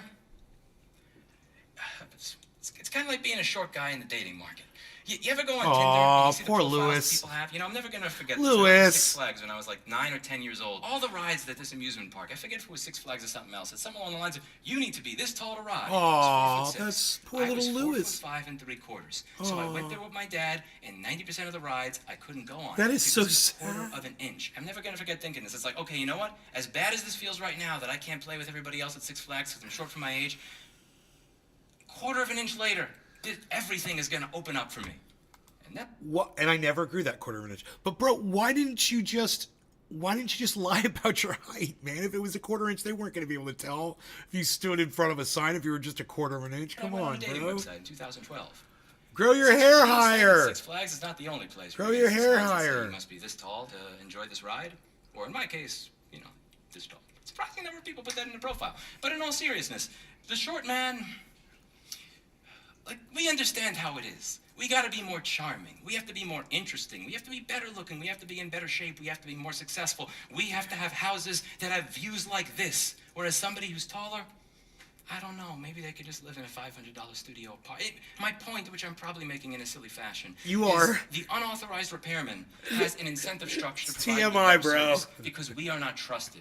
Most people trust the brand name that they purchased the product from. They trust that since this company made the product, therefore, they know how to fix the product, and they're going to fix it with the proper parts and the proper tools and everything else. Since this belief is so far ingrained in the minds of your average everyday person, we have to put in 300% effort. When the manufacturer says they could fix it in 7 days, we need to be able to fix it in 7 minutes in order for you to feel as comfortable with us as you are with them. We need to be half the price. We need to be twice as knowledgeable. We need to have a smile on our face while they send somebody to your house that destroys your property. Unauthorized repair people have to earn your trust. That's halfway through this video. He speaks about this for another 7 minutes. If you guys want to see the rest of that, that's Louis Rossman. He's got 2 million subscribers on YouTube. We watch him here all the time. Is the U.S. going to ban TikTok? I was watching Hassan talk about that. That might be worth watching more of. I got Dominant news 19 platform minutes in. for Americans under. You can't do it. You can't do it. Too late. Too late. It's too late. Shut the up. Ultimately, people like it. And if the American project only works because we have our treats, then you can't take the treat away. You can't take the treat away and make it worse, especially after you have radicalized entire generations against government intervention and corporations in perpetuity. This is the Ron DeSantis moment. Ron DeSantis put the cart before the horse. He went crazy. He was like, oh yeah, I love the woke stuff, the culture war stuff. We got to do that all the way until he actually started using government intervention to attack a massive corporation, Disney. And the moment that he did that, everyone was like, whoa, what are you doing? Chill. Now, Disney is an American corporation, so it's a little bit different. But the reception on moves like this from the broader American electorate is going to be very angry. It's not all that different from the hogs that were like, I need to go to Applebee's during the COVID shutdowns that never even happened. People love their treats. We don't have anything if we don't have our treats. This is not an attempt to ban TikTok. It's an attempt to make TikTok better. Tic-tac-toe, a winner.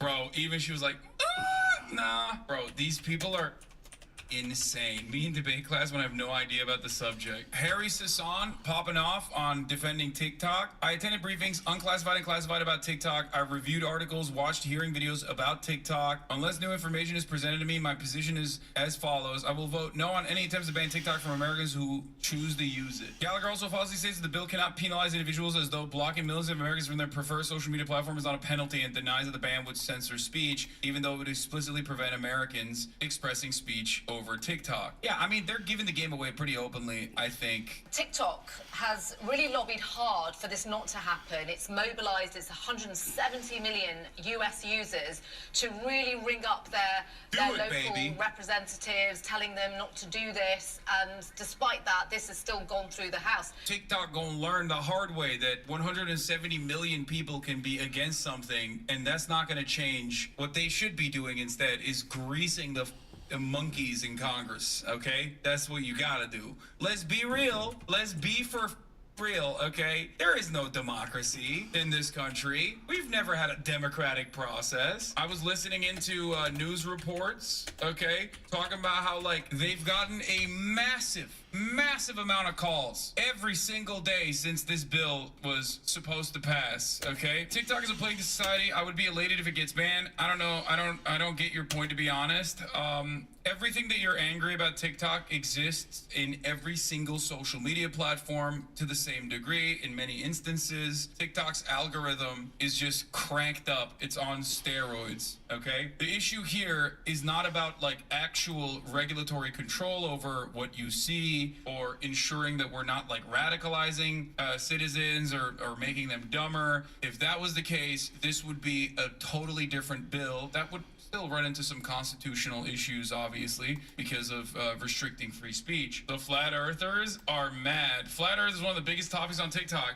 Now you know the real reason they want it banned. See, when you show me stuff like this, I'm like, yeah, maybe they should ban it, okay? So don't show me stuff like this. TikTok is in the treat category. And because it's in the treat category, one of those things that if you take away, it's bipartisan. Like, the anger and the resentment that will flow is actually bipartisan. It's like Applebee's, but even more bipartisan than Applebee's and jalapeno poppers. Speaking of Tic Tacs, we're gonna have a TikToker on the stream now. So, all right, let's talk about it. TikTok, Chinese PSYOP, okay. So he's referenced jalapeno poppers twice on this podcast now, just pointing that out, guys. Shouts out, Ricky. If you are on TikTok and successful, relatively successful, you are a Chinese communist spy. Absolutely.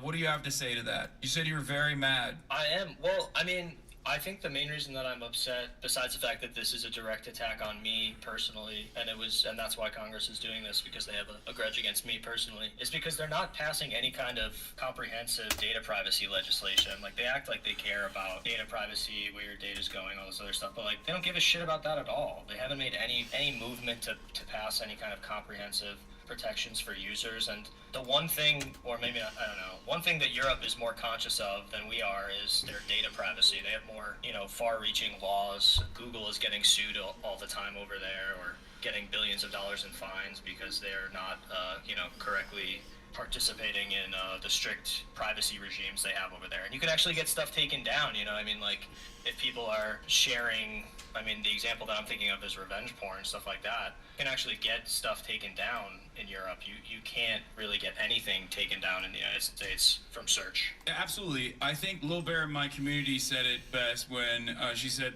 if there was a genuine concern, they would have followed suit on, like, EU regulation. EU currently has no restrictions on, like, or EU is not pushing, like, a divestment from ByteDance for TikTok at all. No. There are real concerns with TikTok, but those concerns exist for every single social media platform, Hold on as I one talked about earlier. What's the problem?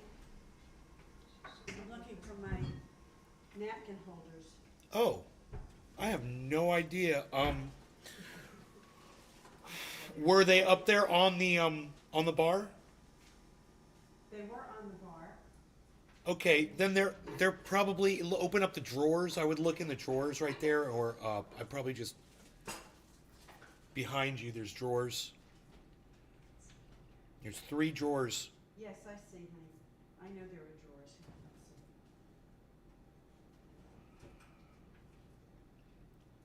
There's a lot of booze. It's good for nothing. No. All right, well, it's got to be there. They got to be there somewhere. Yeah. Well, Because I wouldn't have moved them from the bar.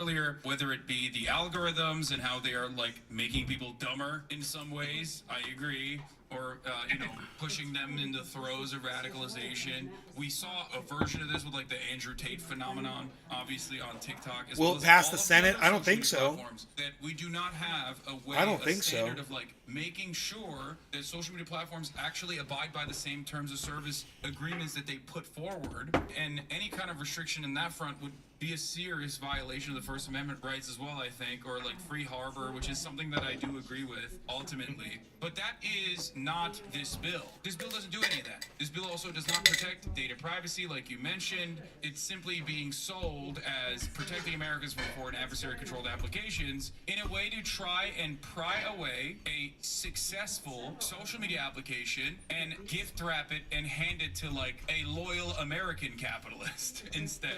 Yeah, totally. And I mean, I think there's also concerns about, content moderation generally, because the alternatives that people have for getting news and information out, like, Instagram or using Reels, which has a similar structure to the way TikTok works, has the problem that they have consistently been silencing and censoring a lot of people talking about Gaza. And in fact, I think one of the largest pages on Instagram was banned recently. Eyes on Palestine was banned. Yeah, Eyes on Human Palestine, Rights Watch, literally, what you're talking about is, like, Human Rights Watch actually did a report on specifically banning pro-Palestinian voices and pro-Palestinian accounts, or any kind of, like, mention of Palestine in general. And they're doing this openly. And earlier I talked about the ADL statement and the leaked audio as well from Jonathan Greenblatt. I think that there is an element of controlling the narrative and controlling the information. Here's lead sponsor of the TikTok bill, Representative Mike Gallagher, admitting the real reason that they're rushing to ban TikTok because it's becoming the dominant news platform for Americans under 30, and the U.S. government doesn't control it. I wanted to hear your perspective on this, though, really quickly, because I think Nancy Pelosi, love her, hate her, does present a pretty good argument here. I wanted to hear what you had to say about this. This is not an attempt to ban TikTok. It's an attempt to make TikTok Jeremiah better. Bennett rocks over on IG. What's up? Fire. Is that the main Come on argument? over on Rumble, bro. Danae's Garden on Rumble, and subscribe to the channel. Follow the channel. She's awesome. Didn't she just make, like... If this is the prosecutor and you're in court, your client is going to perma prison. Federal space prison. I would be interested to see what her most recent stock trades are in reference to any of this stuff. Wasn't there some guy who just dumped out a Boeing like the day before the investigation started? All these people are corrupt. But I will say that she makes some great nutty mode. She's a queen, and those are bars. And actually, I take back everything I said now. I think she's right. Tic-tac-toe. It's over for me. I'm going to be out of it. I'm out of a job. I'm out of a second job. Okay, so you're angry. I wanted to hear more of your commentary on the situation. We're going to be serious for a moment about everything that's going on, because I feel like I've covered this up and down all the way through, but I'm wondering if there's an angle that you as a TikToker first and foremost could Well, I mean, I think that talked about. I mean, I think something that's interesting that hasn't been talked about too much is the fact that there are millions of people who run their small businesses, legitimate small businesses, not like drop shipping, but like legitimate small businesses through TikTok, or have been able to have success running small businesses because of TikTok. Millions of Americans who will be absolutely screwed over by this. Man, you heat it up right. One of those people. Obviously, I would be sad to lose some income. Not that I'm getting a lot. I'm not getting that much money from TikTok, but I think that's an aspect of this. And what really scares me is that the language in this bill that they passed yesterday is very reminiscent of the Restrict Act's language, which I made a mistake earlier on Twitter. I apologize, because I thought that still tastes decent too, and smooth. Still floating though. And some of the language is carried over from the Restrict Act. What I'll note is that wow, I had a whole dab ready to go. I didn't even use it. Term. It's not a fixed term. They can add countries to foreign adversary, and this is just a foot in the door, in my opinion, to opening up the possibilities of censorship. And people are talking about VPNs. They're like, oh, I can use a VPN. It's no big deal. I think, based on my reading of this, VPNs face civil penalties if they, provide access. Like, I could see a situation where major VPN providers, if this bill is passed, will just prevent people from going to TikTok so they can avoid getting in trouble. One thing I just mentioned is, like, I come from a country that has serious restrictions on what you can access online. Turkey. VPNs work there, obviously. Turkey recently even went so far as to ban First Kick for gambling, and then also Twitch as well. Since for then, gambling. It's been unbanned. But, like, things like this do not happen in America for one very good reason. It's not because, like, we value free speech or anything. I mean, yeah, it's like, I wonder if I should try to heat it up again. There's so much oil down in there. And my take earlier was that, like, if you take the treats away, people are going to get very frustrated, because the American project hinges on you being able to have unrestricted access to your treats. I do need my treats. That is why I will say I'm extra upset, because I have a broken, rotted out brain, and I do need my treats, and it doesn't help. Right on, Enoch. I just quit my job, and I was looking at, like, damn, I brought in some money from TikTok this week. They Larry Davided me or something. This is like a Larry David situation. I feel like, quit my job. I'm crushing it on TikTok. Now they're gonna take it away. That I'm killing it. Yeah, they're doing this specifically for you, which is I really think it's I'm because of me. For it. I know. Behind the scenes, I know that you've been pushing for this. Yeah, I am the puppet master. It's Turkish-controlled media, not George Soros. He's a broke boy. I'm the real billionaire. I also think it's important to consider, quite genuinely, even though it might seem like an exaggeration, the impact that TikTok had as a platform over the last 4 years, during the summer of 2020, obviously in the last several months in relation to everything that's happening in Palestine. Figures like Motaz and Bisan, I know Motaz was also on Instagram, but a lot of people got stories out there or were able to get themselves out there because of TikTok. I don't think that would have necessarily happened, or it would have happened very differently.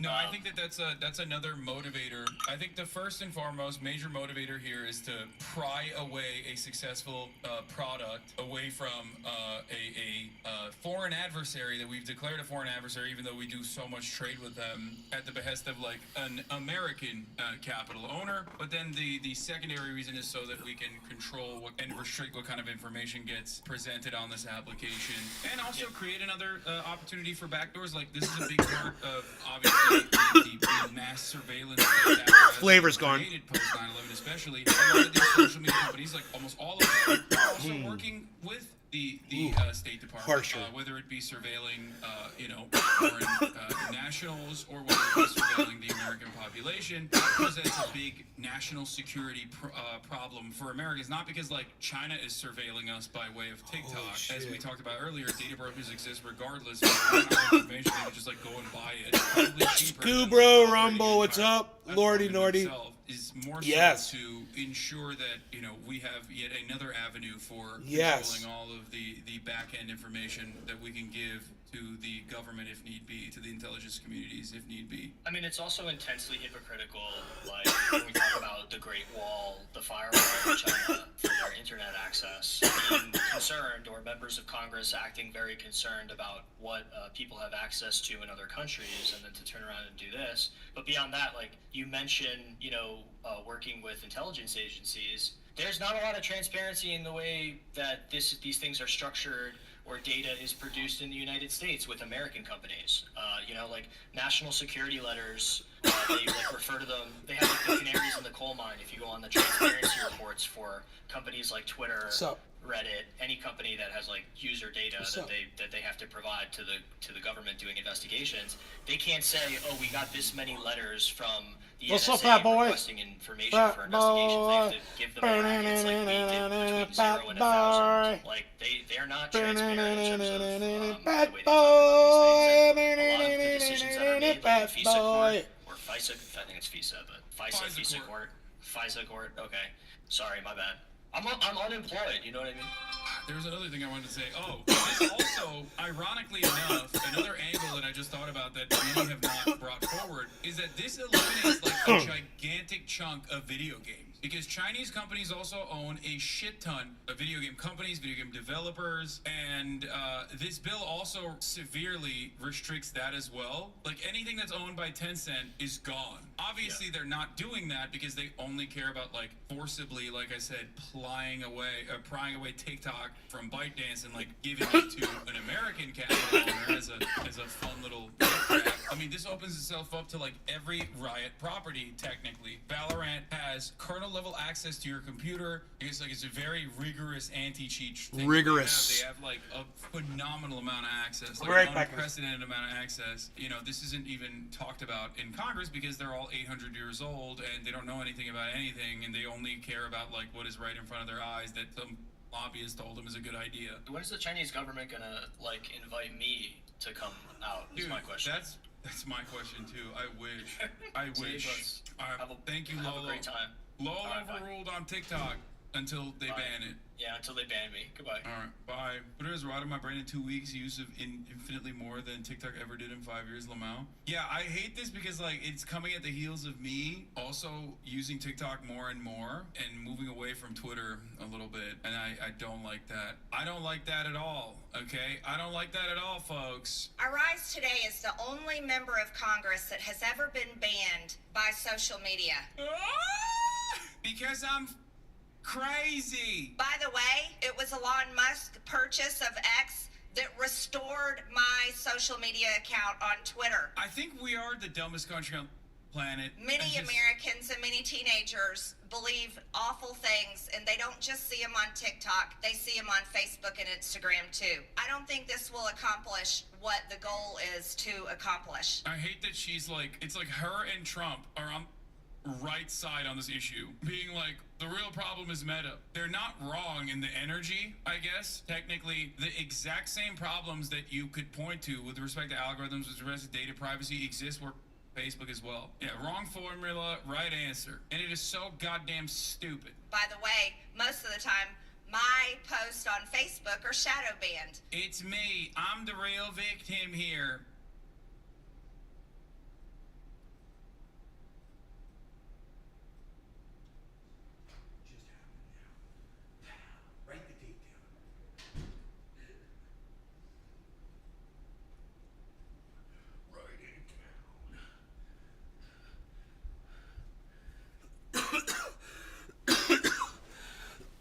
What happened to the sound? Did my audio cut out? Dude, I got full charge. What's up? Hello? What happened to the sound? Oh, dude. There is sound. Oh, the video's over. Oh, the video is over. I see. Stop panicking. It's okay. Conservatives versus Hollywood. Some more news.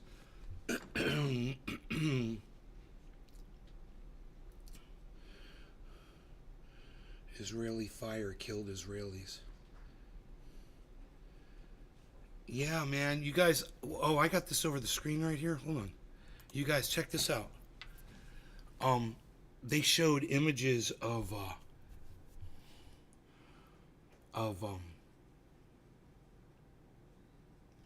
damage done to buildings where these Gazans were waiting for food, and they're claiming that it was the Israeli army that was firing tanks and mortars And that Israeli army is trying to blame Hamas, you know, for it. A whole bunch of people were killed.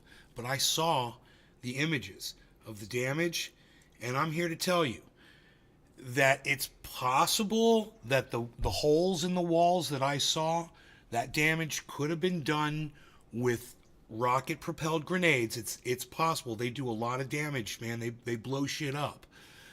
But if that was the case, most of those people would know an RPG compared to tank and mortar fire. Now, there seems to be some discrepancy as to whether it was tank or mortar. But it's not the kind of weapons that Hamas has access to is the problem.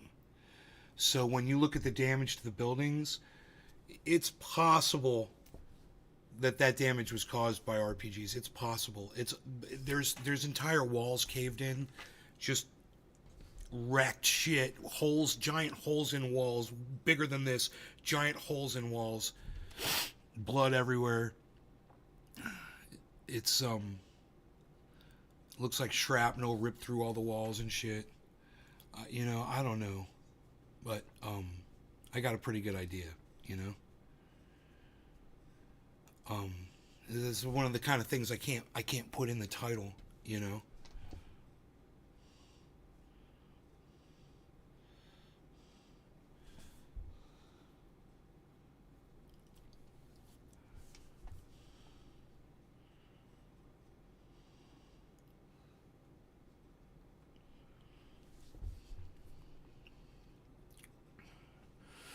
Everybody that's watching across YouTube and Facebook right now, come on over to Rumble. Make the Rumble number go up. There's a direct link. We were talking about Trump predicted to lose 2024 by this Fox News poll that this guy did. He was polling Fox News watchers, and it would seem a lot of them are Nikki Haley voters, and it would seem that even if a small amount of them decide to sit out, that Donald Trump will lose, according to this one guy on Fox. Nikki Haley may have done some damage, but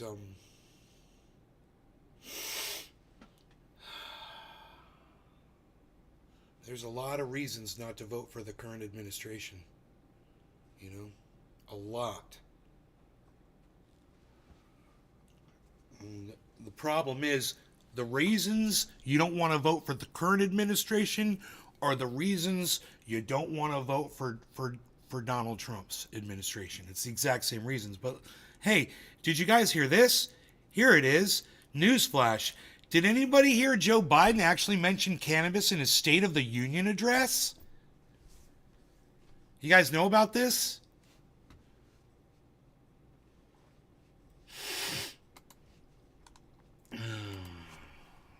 Biden, State of the Union. That's so too. 24. Transcript. Can we find the transcript? 2024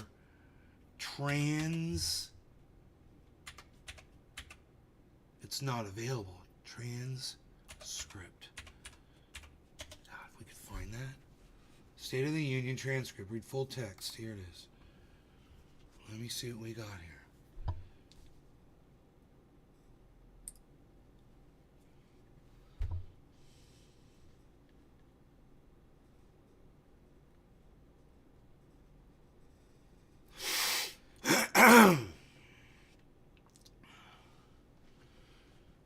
Everybody just calm down, calm down, calm down, everybody, everybody just calm down, calm down, calm down, calm down.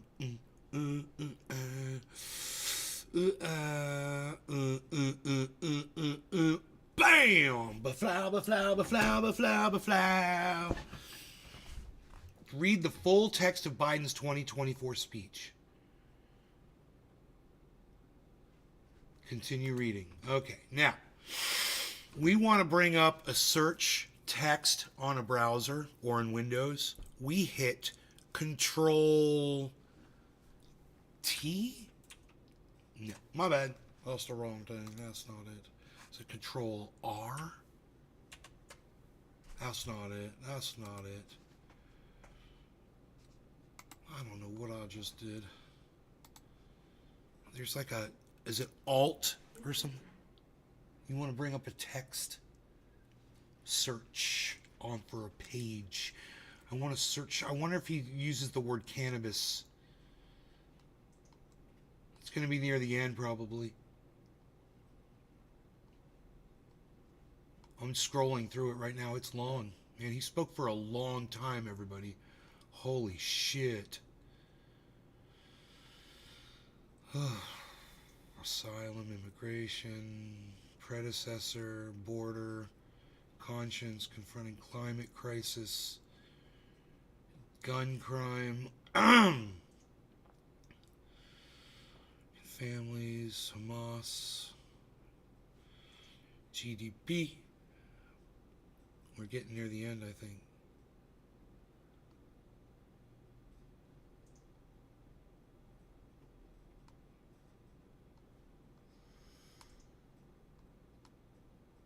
It's missing parts. And now that it... Billy, you're funny. I get that joke.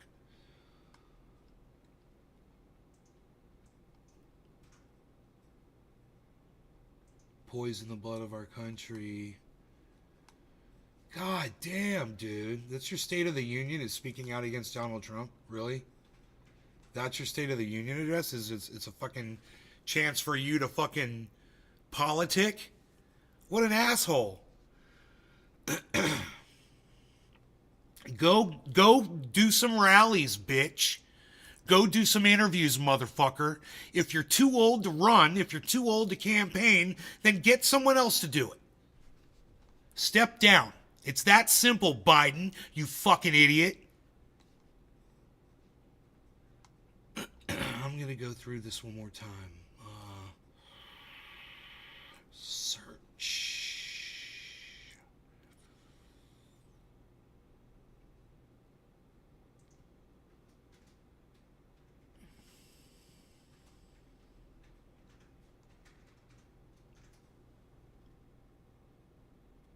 Roe v. Wade. Right to choose. Roe v. Wade. Vaccines. Jobs. Pandemic. Poison. Plant. Oh, we get jobs back. Not that plant. Not that kind of plant. Kitchen table. Prescription drug costs. When's he mentioned cannabis, dude? Dude, this is such a long-ass speech. I'm exhausted just trying to scroll through it really fast. It's fucking huge.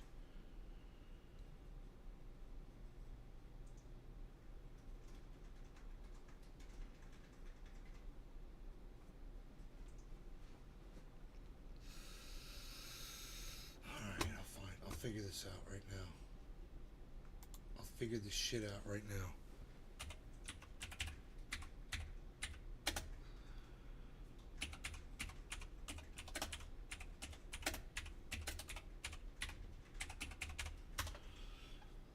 Control F.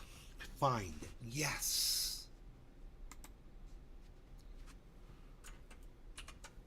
There it is. Search. There it is. Okay, let's try cannabis first. Also found marijuana. Alright, there it is, guys. Keep building public trust as I've been doing by taking executive action on police reform and calling for it to be the law of the land, directing my cabinet to review the federal classification of cannabis and expunging thousands of convictions for mere possession because no one should be jailed for using or possessing cannabis. And that's it? That's it? That's it? No, he never said that. You guys, he never said that he was... No. No. They've already done all that. Expunging thousands of convictions. He's talking about things he did. He's not gonna looking at legalizing or anything like that.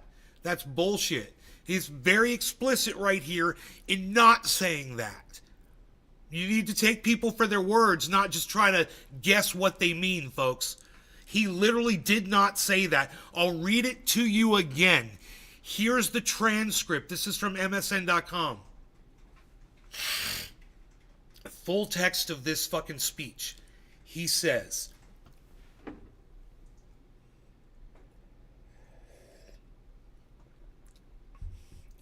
he precedes all this, but we have more to do. So that's in the context of, but we have more to do. Then he lists several things, and then he gets here. But we have more to do. Skip 2 things. Keep building public trust, as I've been doing by taking executive action on police reform and calling for it to be the law of the land, directing my cabinet to review the federal classification of cannabis, and expunging thousands of convictions for mere possession. Because no one should be jailed for using or possessing cannabis. That's it. And he did not say call it cannabis. But this is what I'm pointing out. We have more to do directing my cabinet to review the federal classification of cannabis. What do you mean? It would take me 5 minutes. I'd talk to a few experts and find out, that this is ludicrous to have it on any of these classifications. There should be no law regarding cannabis. It's that simple. It's bottom of the hour. If there was any law, I'd say it's time to smoke right now, because it's bottom of the hour. There you go. You want a law regarding cannabis? How's that one? Everybody smokes some. Kepper's all like, you want to see me?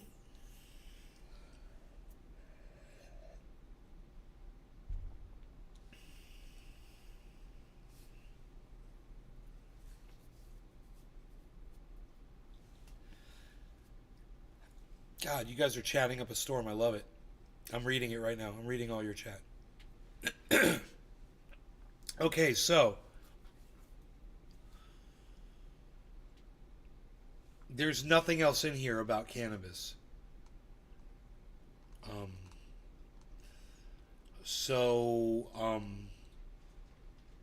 Like I said, it's a long-ass speech. And all he said is, but we have more to do.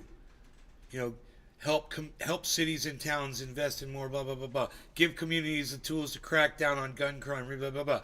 Keep building public trust. I've been doing executive action on blah, blah, blah, police reform, blah, blah, blah, blah, blah. Directing my cabinet to review the federal classification of cannabis. That's it. That's all. That's the only thing he said. So, wherever I heard that Biden was talking about legalizing cannabis in his State of the Union speech, that's bullshit. He's not. He mentioned something he already did, which was too little, too late. And he also said he was directing his cabinet to look at it, which they talked about that a long time ago. And where's cannabis? What schedule is cannabis? Oh, that's right. It's right up there with heroin and fucking all the other poison and shit. Fuck this lying piece of shit administration. So you're not getting that out of either administration. Not from the Biden administration and not from the Trump administration. Just pointing it out, guys.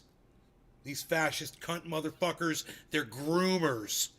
They're fucking grooming you. They're grooming women out of their rights.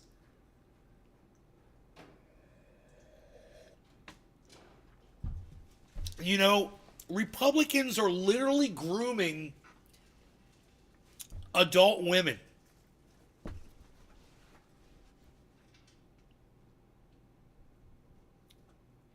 All the way up until they can no longer give birth again. They're grooming them. Even after that with the in vitro. Right? Groomers. They're trying to tell people how to live. They're trying to shape people, mold them, groom them by controlling them over shit that doesn't doesn't involve them. Get out of fucking people's bedrooms. Get out of their private lives. Get out of women's bodies. You fucking little-dicked Republican cunt motherfucking Nancy Pelosi bitches. And you're like, oh, Nancy Pelosi. No, let me tell you about Nancy Pelosi. She's Catholic. Oops. Let me tell you about Joe Biden. You want to hear something? He's Catholic. You guys want to hear a little story? A little story about the vice president? She's Catholic. They're all Catholic. And guess what Catholicism says about women's rights? And guess who all say that they're devout to their religions? So they can look at us and lie. It's okay. They'll be forgiven by Jesus. They had to lie to us so that they could protect the babies. They got to protect those 120 cells.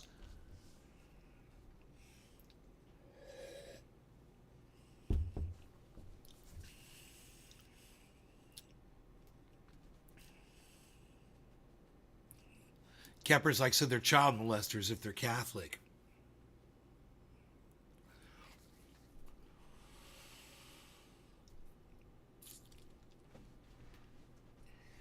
You think that's bad? Look what the Jews are doing. Look what they're doing in Israel. You think that's bad? Take a look over there, man. That's all bad. It's all religion-driven bullshit. If there wasn't any religion and stupid flags, we could all live together and quit fighting over shit. Find out all the shit we have in common. But the goddamn IDF and fucking Netanyahu fucking cunt fuck is over there making sure that the world can't have nice things. Also, we need to give all of Ukraine that Putin has seized to him and say, you don't get any more, but that's good. We'll just, okay, you got it. You got us. Joke's on us. That's yours. And that fucking stupid war too. He took the land he wanted so that they would stop fucking bombing into Donbass. And, as long as he feels like they've got enough of a safety zone there to protect his Russian speaking Ukrainians, then,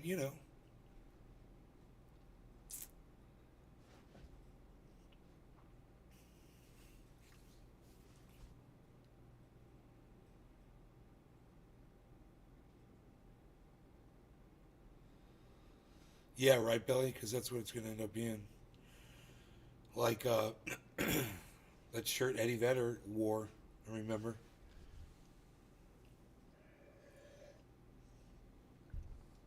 And that's where we are. I bet you he's wearing that shirt again, bro.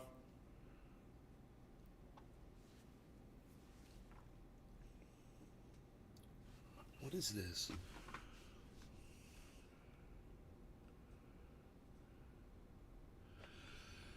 Jordan Klepper reacts to Katie Britt's disastrous State of the Union response speech. That woman that sat in the kitchen in that green shirt from Alabama that did that read back. I've not to this day, I've not been able to sit through it for more than a few seconds. She's so disturbingly obnoxious that she's so she's so smug in her delivery. It's such a smugness and the word I'm looking for is self-righteous. It's beyond smug self-righteousness that anything I could describe, and I cannot even handle looking at it. It is just so bad. You guys know what I'm talking about? Joining me now is Jordan Klepper. He's a contributor for The Daily Show, and I'm so excited to welcome him back to the show. So I have been wondering what the thought bubble was going on in your head when you were watching that Katie Britt response. There's a lot to unpack there, but what did you make of it? Well, it was definitely my least favorite Tennessee Williams play, but I was glad to see it resurfacing again. I think, frankly, performative outrage is a skill, and it's something that you saw her take her first swing at, which is always an exciting time for a performer. As a failed actor myself, I know what it's like to be handed a shaky script and not have the skills to really communicate with my audience, and I felt a certain kinship with the senator there. But she gave it her best. She knew who she was playing to in an oddly sexual way more often than not. It felt like she was coming on to the moderate GOP moms of America with stories of human trafficking, but hey, if that's the game plan, good luck. She did tell a horrific story, as you mentioned, involving a migrant and human trafficking. She strongly implied it happened in the United States on Joe Biden's watch. It actually happened in Mexico when George W. Bush was president. So let's just listen to what she said on Thursday night and how she tried to clean it up. Oh, let's see if they show her. We wouldn't be okay with this happening in a third world country. This is the United States of America. And it is past time, in my opinion, that we start acting like it. President Biden's border policies are a disgrace. Did you mean to give the impression that this horrible story happened on President Biden's watch? No, Shannon, look, I very specifically said this is what President Biden did during... No, you mean I very specifically said. Isn't that what you mean? Because isn't that how you talk? Or were you, like, not keeping it real? His first 100 days. Minutes after coming into office, he stopped all deportations. So look, I mean, it's a horrible story, but she clearly got herself into a bit of a pickle there. I mean, do you feel watching that she cleared things up for everyone? And what do you think? I mean, because you have spent a lot of time with MAGA voters at rallies. How do you think they digested her performance and even her cleanup this morning? Well, I don't think a lot of people pay attention to the cleanup. It's one thing to go on Fox News and Sunday Morning, but a lot of the people I talk to at MAGA events have only seen the out-of-context clip they put online. And so, yeah, I think she got the headlines she needed. She spoke with fear. She spoke with outrage. She had the headlines. I think those got digested into the MAGA sphere. This follow-up, what happened this morning, I think it's compelling. I'm happy to see media pushing back on that narrative. But yet again, that's not how people digest the narrative. They digest the initial tidbit and they move on. So I think probably from her perspective, in many ways, mission accomplished. Crazy to say, but you talked to a lot of these voters. Now, before Super Tuesday, you ventured to a Nikki Haley rally in North Carolina, and I want to play a little piece of you talking to a Haley voter about why she'd still support Donald Trump in a general election, just to give everyone a taste of what you witnessed there. What? Why can't you be done with Donald Trump? It's just, and the sex cases and all the, I mean, come on, just the fact that you have all the criminal stuff. It's insane. It is insane. No one should support him for president. No. Yes. But, yeah. But if it's him versus Biden, you will support him for president. I think so, yeah. Oh, come on. You were all of us in that moment. So, I mean, look, you talked to a lot of these voters. I mean, what is your biggest takeaway from all those conversations you had with these Haley voters? They're horrified by Trump, but a lot of them would still vote for him from the ones you talked to. We were really curious about that question of where this group of voters goes. I think the big takeaway is I think the Biden team needs to be worried about this. These folks didn't need to be explained to about the dangers of Donald Trump. They articulated it better than... This is exactly what we're talking about. So this guy that did this research, he supposedly is saying that these Nikki Haley voters, a lot of them are not going to support Donald Trump. And what he's saying is bullshit. He's like, they're all going to come running to Trump when Joe Biden is the alternative.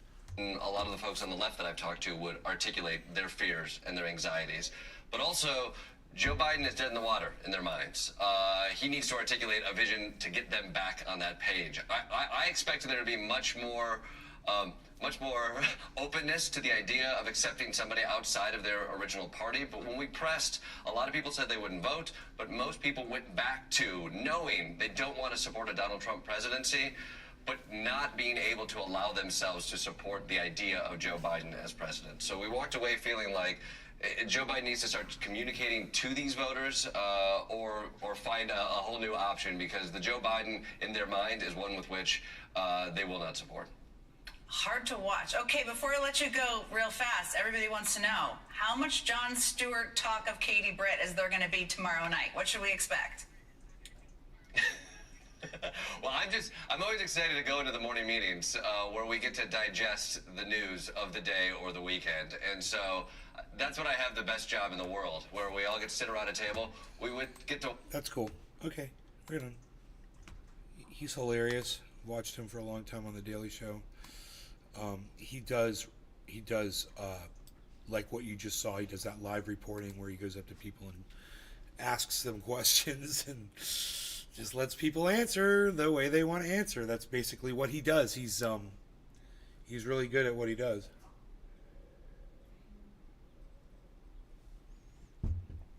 Craig's having some freezing problems with Rumble. Is the Rumble giving a little fumble? Quite the little bumble with the Rumble. Might it be having a tumble? Don't grumble. Let us find what everyone else has to say about the Rumble. Everyone else is having issues? Are we all having issues? We can all agree? We're all having rumble, fumble, bumble issues? Yes, fantastic. I wanted to end the show anyway. All 42 of you, I love you guys. Thank you so much, and I will see you on the next one later, okay? Thanks for watching. I will see you guys. Remember, I'm at Nay's Garden on Twitter. I'm at Nay's Garden on Twitter. I will see you there. That's where I put up all the cool stuff, all the behind-the-scenes things. You don't want to miss out on that. At Nay's Garden on Twitter. I'll see you there, okay? And Truthier News on Twitter, truthier.news. And please make sure you follow and leave a thumbs up at rumble.com/user/Nay's Garden /user/Nay's Garden /live, if that's where how you found this. And I appreciate that too. All right. Bye, guys.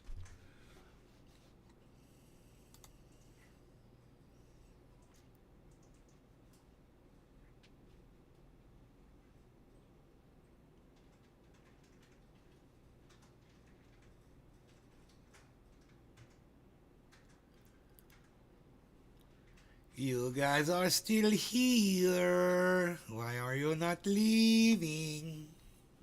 Are you not leaving yet?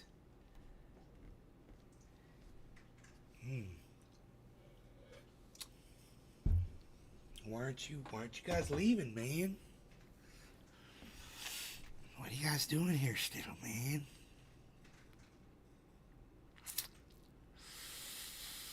You're still here. Kepper's all, you want to schmee? No, I'm done with the schmeeking for now. Personally, I'm good. I just want to see how many people were going to leave because I said bye. Kind of curious. I gotta go. I gotta go. But I was just wondering to see how many people were going to stick around. I can't click away because an orca is threatening me. Watch for orcas.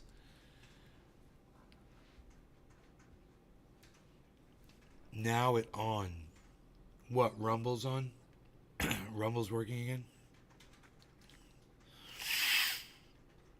YouTube's still playing. Rumble is good. You guys are having good on Rumble? Alright. It's a lot of viewers. I hate to drop so many people. Oh, I hate it. I hate it, man. But 2.5 hours of show. That's good. That's plenty. That's plenty. But you guys remember what I told you about Twitter and Rumble. That's where I'm at. Find me there at Nay's Garden. I'll be there. All right. All right. All right.